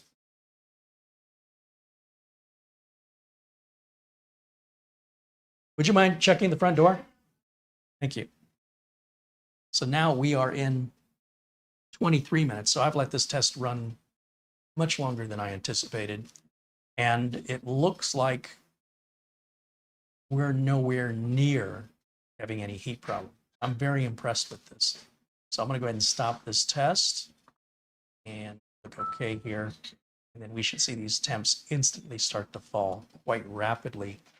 That's how cool a CPU can cool off, and how fast a CPU can get very hot in seconds. And that's why cooling is so important. But cooling doesn't have to be challenging. Cooling doesn't have to be excessive overkill. Sometimes just the most basic of a cooler is all people need. But people like to go overboard with stuff, especially when they're online and they're enthusiasts. They don't know when enough's enough. They can never get enough. So they'll keep raising the bar and raising the bar because they have the time, because they have the money, and because apparently, it drives their interest. But it's by no means normal, and it's by no means anything a regular computer user has to be working.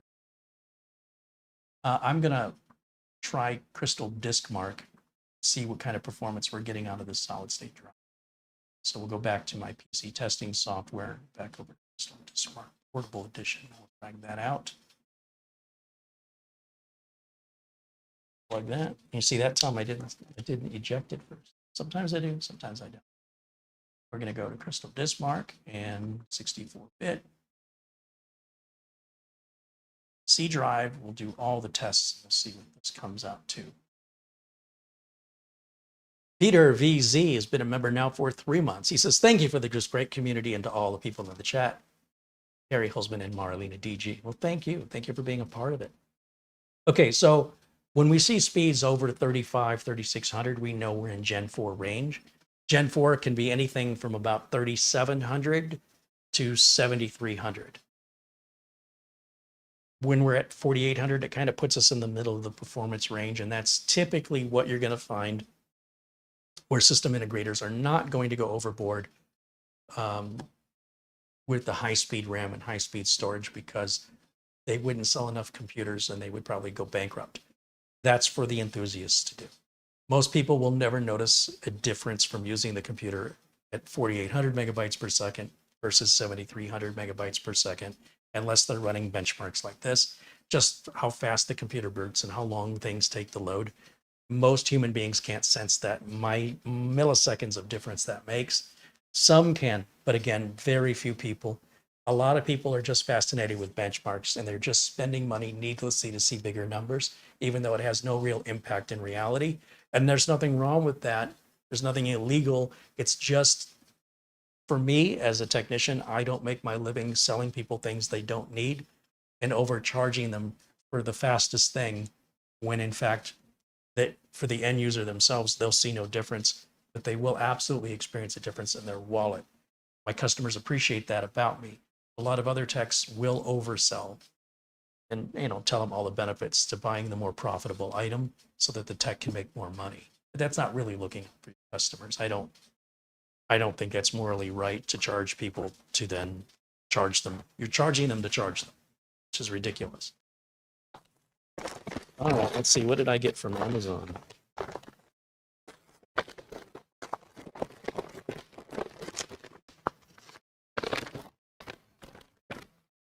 Oh, this isn't mine. This is yours.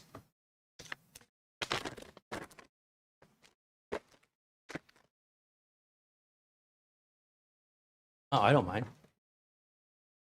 Would have been quieter for you to open it than for me, because I'm sure everybody got to hear the crinkling of the box right up close to the microphone.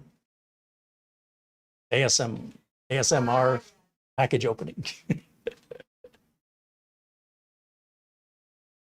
All right, so looks like 3,500 on the sequential rates, 4,800 on the sequential reads. It's decent. Again, most people won't see any benefit if those speeds were twice what they're reported at, other than what they see in benchmarks. Some people just live and breathe by benchmarks. Nobody I know that's a professional cares as far as that goes, unless a customer is specifically paying you. And those customers, those are good customers to have. Those are the customers that are quick to throw money, to have the latest and greatest. I've had a few customers like that. Most customers want to spend the least amount possible and want the job fixed as quickly as possible. Because typically you're billing by the hour, so you just want it done in an hour. Hobbyists, they just mess around, spend money on stuff just because it's a hobby. They enjoy messing around. The difference between a hobby and a profession is hobbies cost you money and professions pay you money. So if you have a business where you're losing money year after year, After, I think, 3 years, the IRS will say you don't have a business, you have a hobby, and you can no longer deduct it. You do have a time limit with how long your business can take losses. Unless it's, there's certain exceptions to that, like these big corporations that can take millions in losses, but that's answering to their shareholders. That's a different thing.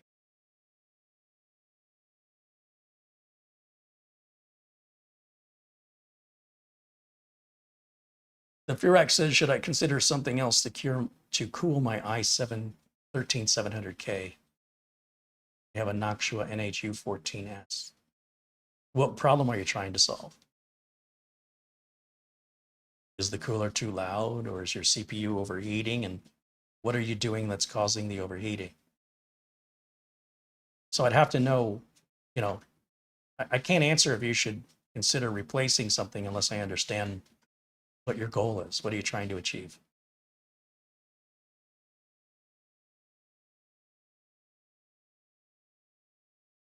There's our final benchmark numbers on the solid state drive. And again, that's upgradable.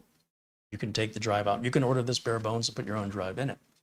Do keep in mind that the faster things run, the hotter they get. So if you were to put a high performance NVMe drive in there, you probably want to get one with a heat sink, unless this has heat sinks in it. I'd have to open it up and look.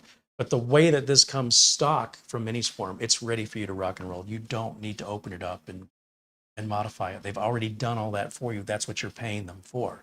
Otherwise, you might as well just build your own machine.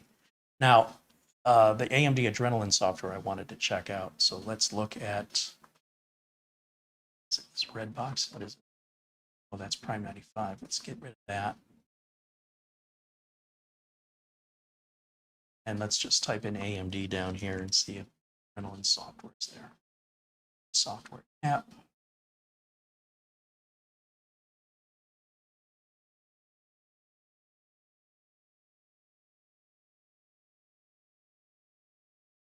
Skip this. Check for updates. Yeah, looks like we got an update to the Adrenalin software. If you have an AMD system, it's critical that you keep your Adrenalin software up to date, because that's going to improve your security, your reliability, and your performance. It is absolutely critical. If you have an Intel system, you don't have to worry about this nonsense. This is something that comes along with gaming, and it's just there to, you know, they have some specific modifications or tweaks for certain games to perform better, because games are all written very differently, using different programming languages and different programming techniques. They all don't run the same. And so in order to optimize the hardware to perform as good as it can with that specific game, things like AMD Adrenalin offer certain customizations and optimizations for specific games for people that are just die hard into a specific game or a specific set of games to improve their gaming experience or to make the most out of it. Businesses, we don't generally see much in the way of AMD for workstations. Maybe in the servers, but not in the workstations. I don't have a single client that runs a business with an AMD computer. They don't want to deal with stuff like this. And that's their decision. It's not mine. It doesn't matter to me if I'm fixing an AMD computer or I'm fixing an Intel computer. It's all the same.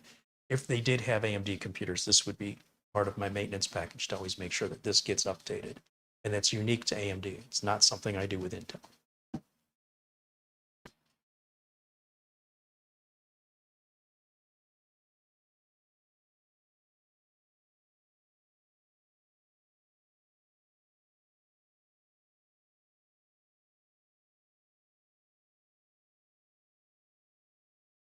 Mikeman wants to know, should I turn on turbo power limit for my Intel 10700? Another forum mentioned when asked on another issue, my CPU cooler isn't enough for my processor. I would place your cooler with one that's adequate. Instead of trying to force the wrong parts to run together, I would focus on getting the right parts, and then you don't have to goof around with stuff like this. That's not a normal thing people have to do. But when you don't build it right, then you're creating your problems. So if you want to invite more problems by making these changes, I can't tell you what's going to happen, but I won't be surprised if you start having consequences from that. Build it right. Get the cooler replaced. That would be my advice. I wouldn't have sold a computer the way you built it, because then you as a customer would be upset with me that the computer's not running optimally. And you'd be upset that perhaps I don't know what I'm doing and that I ripped you off. What you did to yourself, I could not do to a customer. Not if I ever want that customer to come back, and not if I want to sustain a business. And so if a business isn't going to do it, like as a professional tech isn't going to do it, you shouldn't do it either, unless you're willing to deal with the stuff, understand that when you make those decisions, you're also making the decisions to deal with this nonsense, and it'll never end. It'll just be one thing leading to the next thing. There'll be consequences to making those changes. And if you don't mind that, it gives you something to do, keeps you entertained, have fun. But I certainly couldn't run my business that way and expect to stay in business or expect to have happy customers. Got to build it right. And then life gets a lot easier after that. As I mentioned, I am working on a problem one of my customers has. The computer started locking up, and it seemed like the Samsung NVMe driver was causing the problem. And after I removed the NVMe driver from Samsung, system seemed fine. Now they're telling me the computer's blue screening, and it never did that before. So I'm baffled.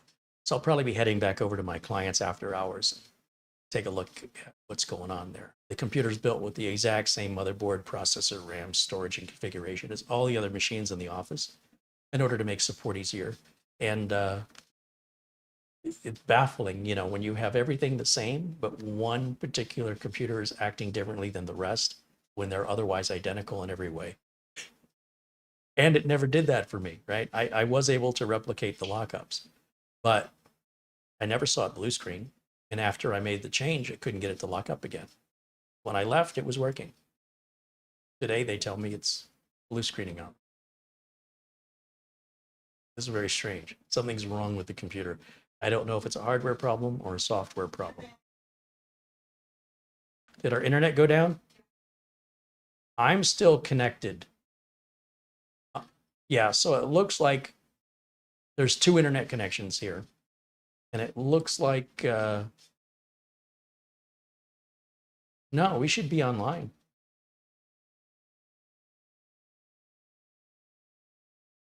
Anyway, there's 2 internet connections here. It looks like the one we don't use for broadcasting went down just now.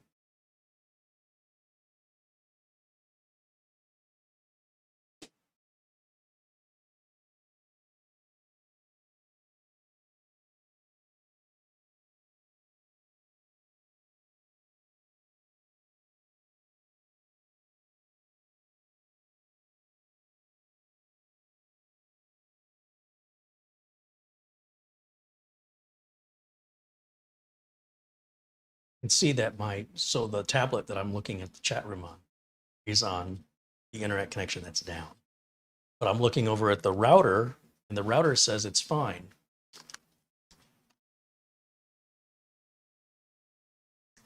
Very strange.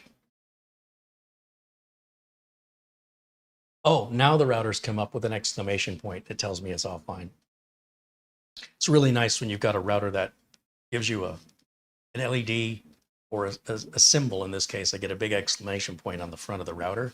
And I know it's not a computer problem that I have to diagnose. I know that the router is no longer getting communication from the modem, and there's nothing I can do. It's happening from the ISP. And that makes diagnosing so much easier. Otherwise, you have to walk up to the router, look at the little tiny LEDs, look for the one with the little world icon and see if it's the normal color. Normally it'd be blue or green, and it'll either be off or red. You have to look for it, intentionally. With this TP-Link router I've got here, it just puts a big exclamation point right on the face of the router. You can't miss it. And then I know there's nothing for me to diagnose. Maybe I could unplug the cable modem and plug it back in. That's the most I can do. And likely because we didn't have any power outage or brownout, that's not going to solve it. It's likely something happening over at the cable company that's beyond my control. And thankfully, because we're on the other internet connection, it hasn't affected us. So whatever that is, I don't know. But in the meantime, I think, did this finish downloading? Let me check. Because this was downloading on that internet connection that just went down. No, it's going to be stuck now indefinitely, waiting for the internet to come back up. What are the odds that that happens when I'm doing an update, right? Didn't go down. Like if I would have done this update earlier on and gotten it out of the way, wouldn't have impacted us. This is no big deal. It's not like I got to capture this on screen anyway. When the internet comes back up, it'll finish the download. It'll upgrade the Adrenaline software. Pretty much the system's done. So we're looking essentially, one more time, we're looking at a $1,000 box here. There's a $200 coupon at Amazon right now that brings it down to $800. And this is probably faster than the computers most of you are using to watch this on right now. If you're into gaming, this is a nice gaming PC that's portable, it's small, and it has discrete graphics, but it's by no means the best gaming PC you could buy. Clearly, there are graphics cards that sell for more than the whole computer. So depending on how finicky you are, how demanding you are, and how much money you're willing to spend, adjust your expectations accordingly. But what I have ascertained in this video, in fact, let me go full screen on camera one since there's really nothing to look at. Let's go full screen, camera one. What I've been able to ascertain in this video is the build quality, the configuration of how MINISFORUM is shipping the operating system, which there wasn't many updates that were missing. We have the latest service pack in there, right? We're running 22H2. And we have lots of I/O on here with regards to USB ports and video outputs. We have plenty of upgradability with regards to upgrading RAM and storage.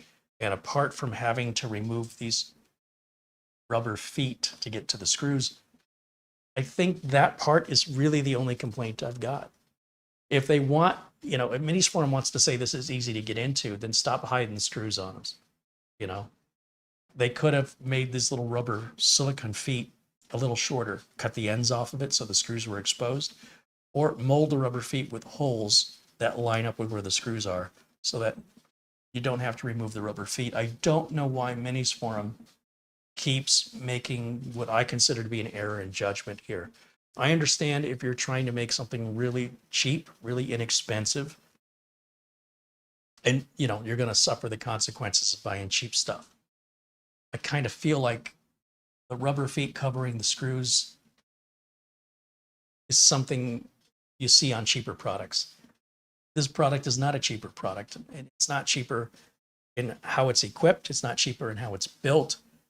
And so to use that cheaper design of covering the screws with the rubber sticky feet, just feel it's lacks class. I think that, again, they could have just made the rubber feet a little shorter so that the screws remained exposed, or they could put small holes through the rubber feet, just mold the rubber feet that way. They're black screws, you're not going to notice them anyway. Then getting into the machine would be much easier, less deterrent, it would be more obvious and more intuitive and more user-friendly and upgradability that way. They're removing some of the user-friendliness by having to force you to remove the feet. And the feet they never stick again the same way. And every time you have to open it up, they're just going to fit looser and looser until one day it just won't stick anymore.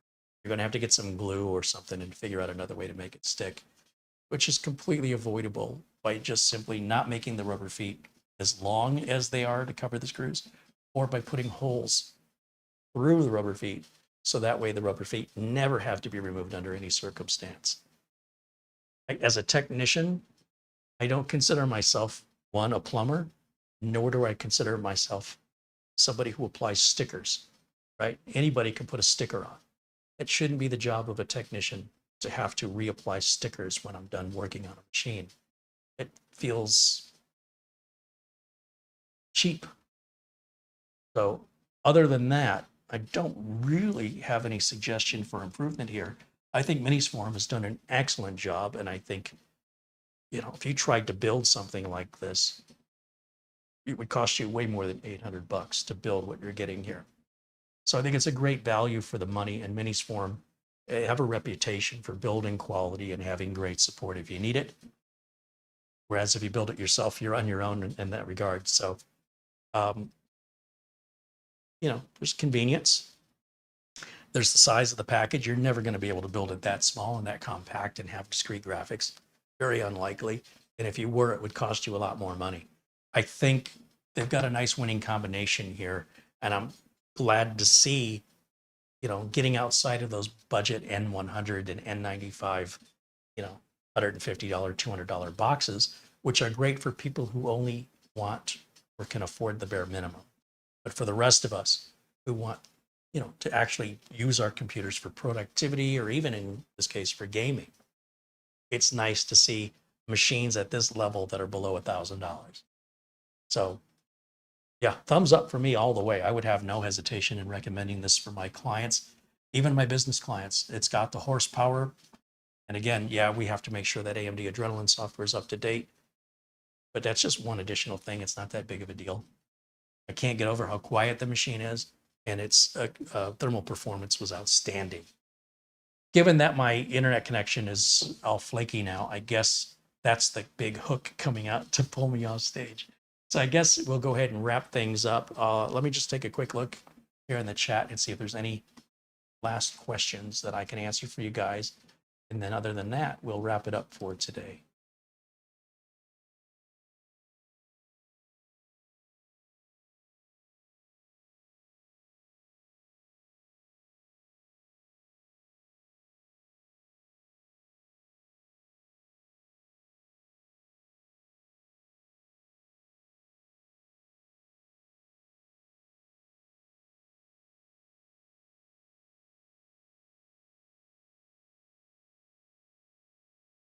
Armando wants to know, if you go to performance, you have the ability to manage the video card options.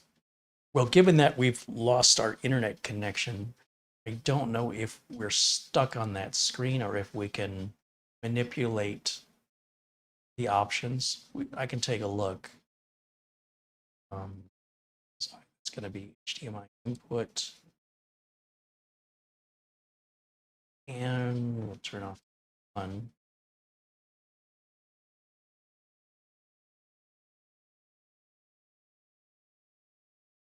Under performance up here.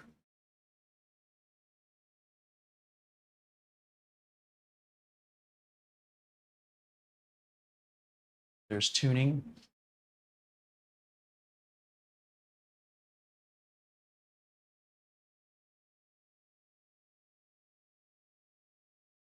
Advisors and metrics.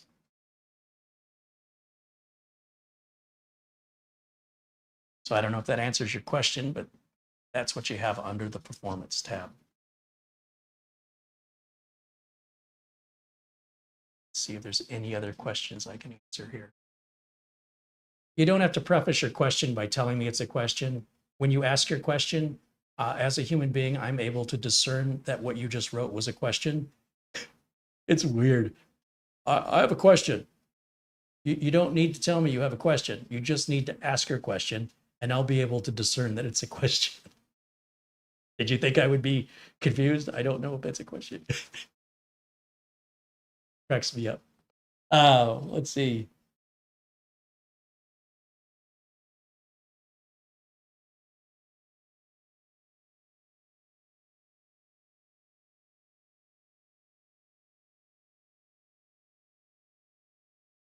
James Brady said he's not had a good experience with MINISFORUM. I'm sorry to hear that, but I'm always interested to hear, you know, actual end user feedback with their experience. I think that's the only time I've ever heard anybody complain. But, you know, I don't know what the problem is or what your expectations were. I don't know if you're a reasonable person. But I can tell you that in my experience, MINISFORUM has shined above and beyond, specifically when compared to other mini PC manufacturers that are essentially non-existent when it comes to support. If you need some assistance with reaching out to MINISFORUM. If perhaps you're emailing the wrong place, or I don't know, you could email me and let me know what the problem is you're trying to get resolved. And perhaps I can give you the right contact information. I mean, you should be able to just get it right from their support on the site, but I would be very curious. In my experience, when I've had people, you know, when I work with a company that's always been good, and I reach out and somebody reaches out to me and says that company's horrible, when I go to talk to those people, a lot of times I find those people have very unrealistic expectations. They expect the company to, I don't know, just do something that's not normal. I don't know you, and I don't know what the problem is, but if you want to email me with your concern, I can look to see if I can help you with it. It's pretty unusual to hear anybody complain about MINISFORUM.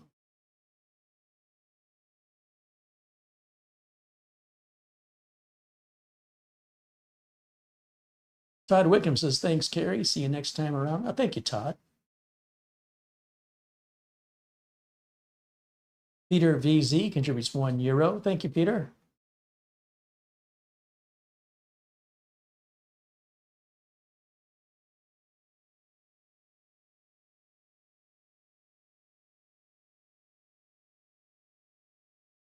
How's Mitch? Oh, you know what? I forgot. Mitch did send us a video update. Thank you for reminding me. Let me find it. Did not have it set up yet, so I have to add media source. There it is. We'll add that OBS.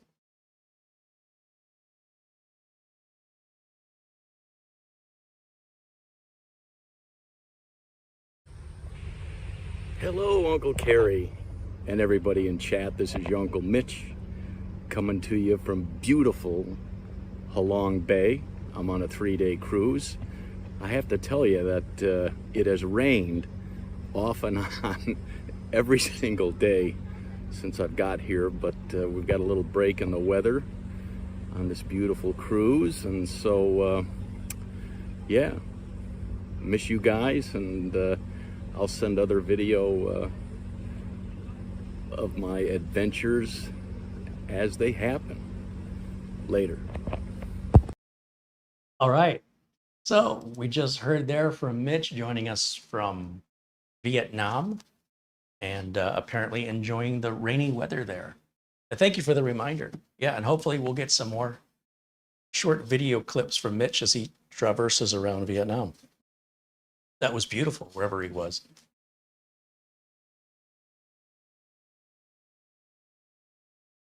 Oystein says, that's amazing, Mitch. Well, hopefully Mitch will be watching this later. Frankie B pops into the chat room, says, hello all. Always good to see our friend Frankie. Just joining us here at the end as we're wrapping things up, getting ready to say goodnight, and just looking at any final questions I can address here before we wrap it up. Almost wrapped it up without playing the Mitch video. That was close.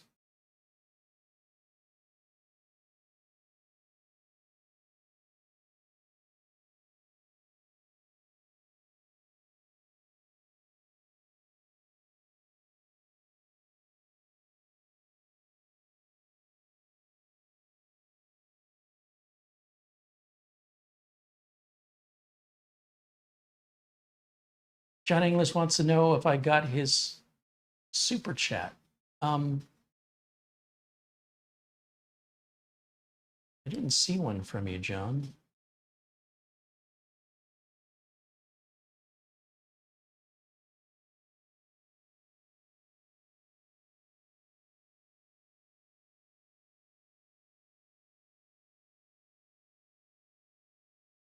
Let me look under viewer activity.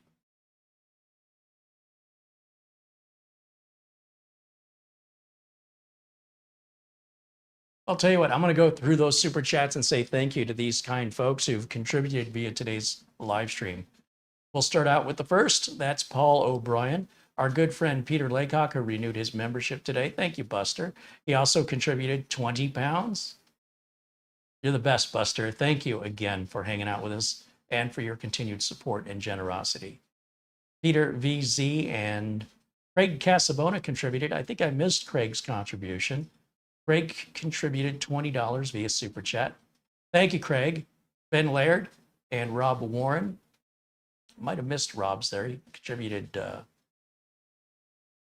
I'm not even sure how to say that. It's 0.79 of 79 pence, I guess. John Inglis, there it is, contributed £5. Thank you, John. David Moore with £2.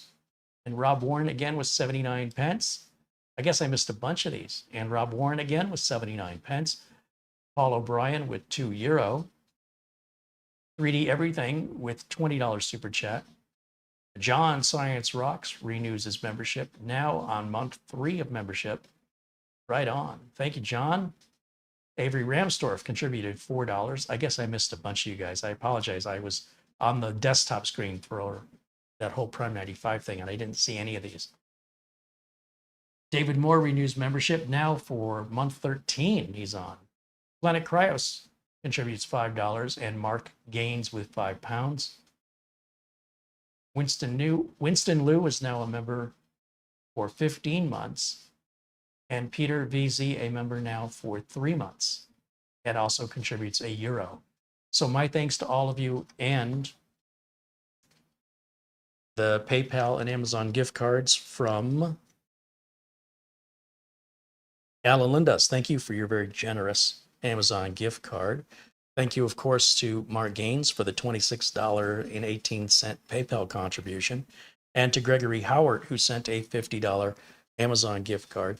Thomas Tidwell sent in $10 via PayPal. And before the stream started, Paul O'Brien sent a $10 Amazon gift card. So again, you guys make it possible for me to continue doing these videos as frequently as I've been doing them. There were no videos Wednesday or Thursday because I'm trying to get some computers finished and shipped out that customers have paid for. And I'm trying to get a couple others buttoned up so I can put them up for sale here real soon. Hopefully sooner rather than later. And I have coming up, I've got a TerraMaster NAS to review. I've got a couple other mini PCs on the way to review.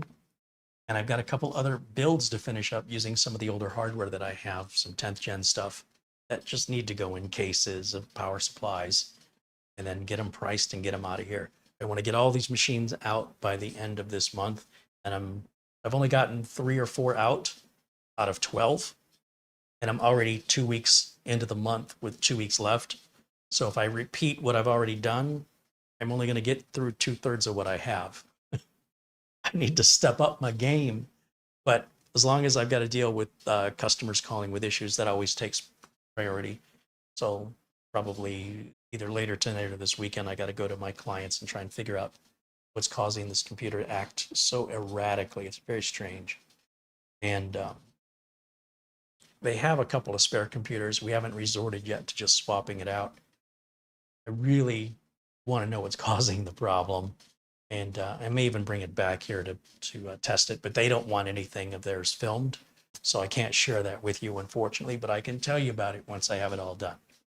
Thank you guys so much for hanging out with me. And thanks to Mitch for sending us the video clip there, checking in with us from Vietnam. Hopefully he's having a good time out there.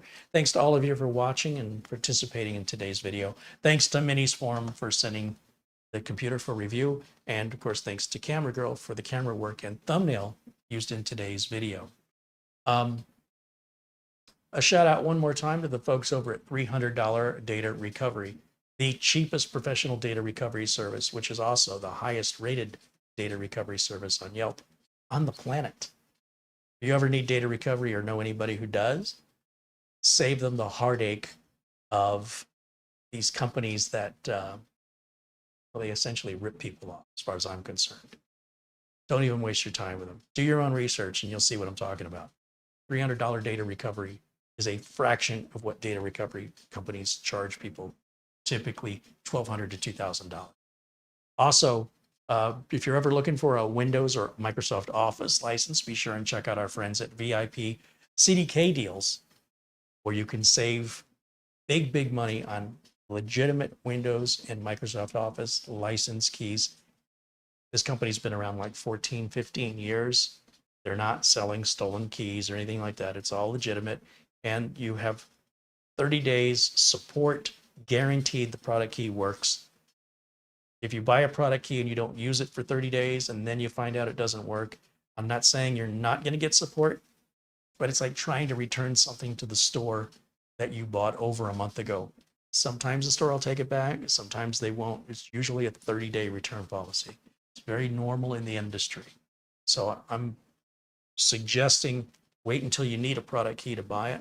That way, if you do need any support, and you likely won't, but just in case you do, won't be any question, because that appears to be type of behavior a scammer would exhibit. So you need the product keys, buy them at that time. That would be my suggestion. The price does fluctuate a little bit based on exchange rates for currencies. The product price is always the same. It's just that the exchange rate changes. As a result, it's hard for me to specify exactly how much it's going to cost depending on what the exchange rate's doing that day or that week or that month. But generally under $17 for a Windows 10 Pro key. Windows 10 Pro keys can be used to activate Windows 11 Pro. You don't need to install Windows 10. You just use the Windows 10 Pro key, and you can use it to activate Windows 11 Pro one time. And you can also activate Windows 10 Pro one time too, because Windows 10 offers a free upgrade to Windows 11. Why spend more on the Windows 11 Pro key when you can save money buying the Windows 10 Pro key and it activates exactly the same? Office 2016 is still available for sale. It's the cheapest version of Office also. It's like $27. And you do not need a Microsoft account to activate it. All the other versions of Office, you will need a Microsoft account to activate. That's not necessarily a bad thing. It's just something I don't do because I'm building machines for clients. I don't put my account on a client's computer. And the expiration date for Windows 10 is October 14th of 2025. That's, I believe, the same expiration date for support of Office 2016 and 2019. If you get Office 2021, end of life is 1 year later. You only get one additional year of support. So, and each newer version costs more. So decide, is it worth paying more for Office 2019 when its end of life is exactly the same day and year as Office 2016? Why would you pay more for it? Just buy the Office 2016. And with Office 2021, it's more money than Office 2019, which is more money than Office 2016. And you'll get one additional year before end of life. Is it worth it? It's up to you. Thank you again for watching. All the links for everything we've discussed are in the video description below this video. I'll look forward to seeing you all again very, very soon. And until next time, bye for now.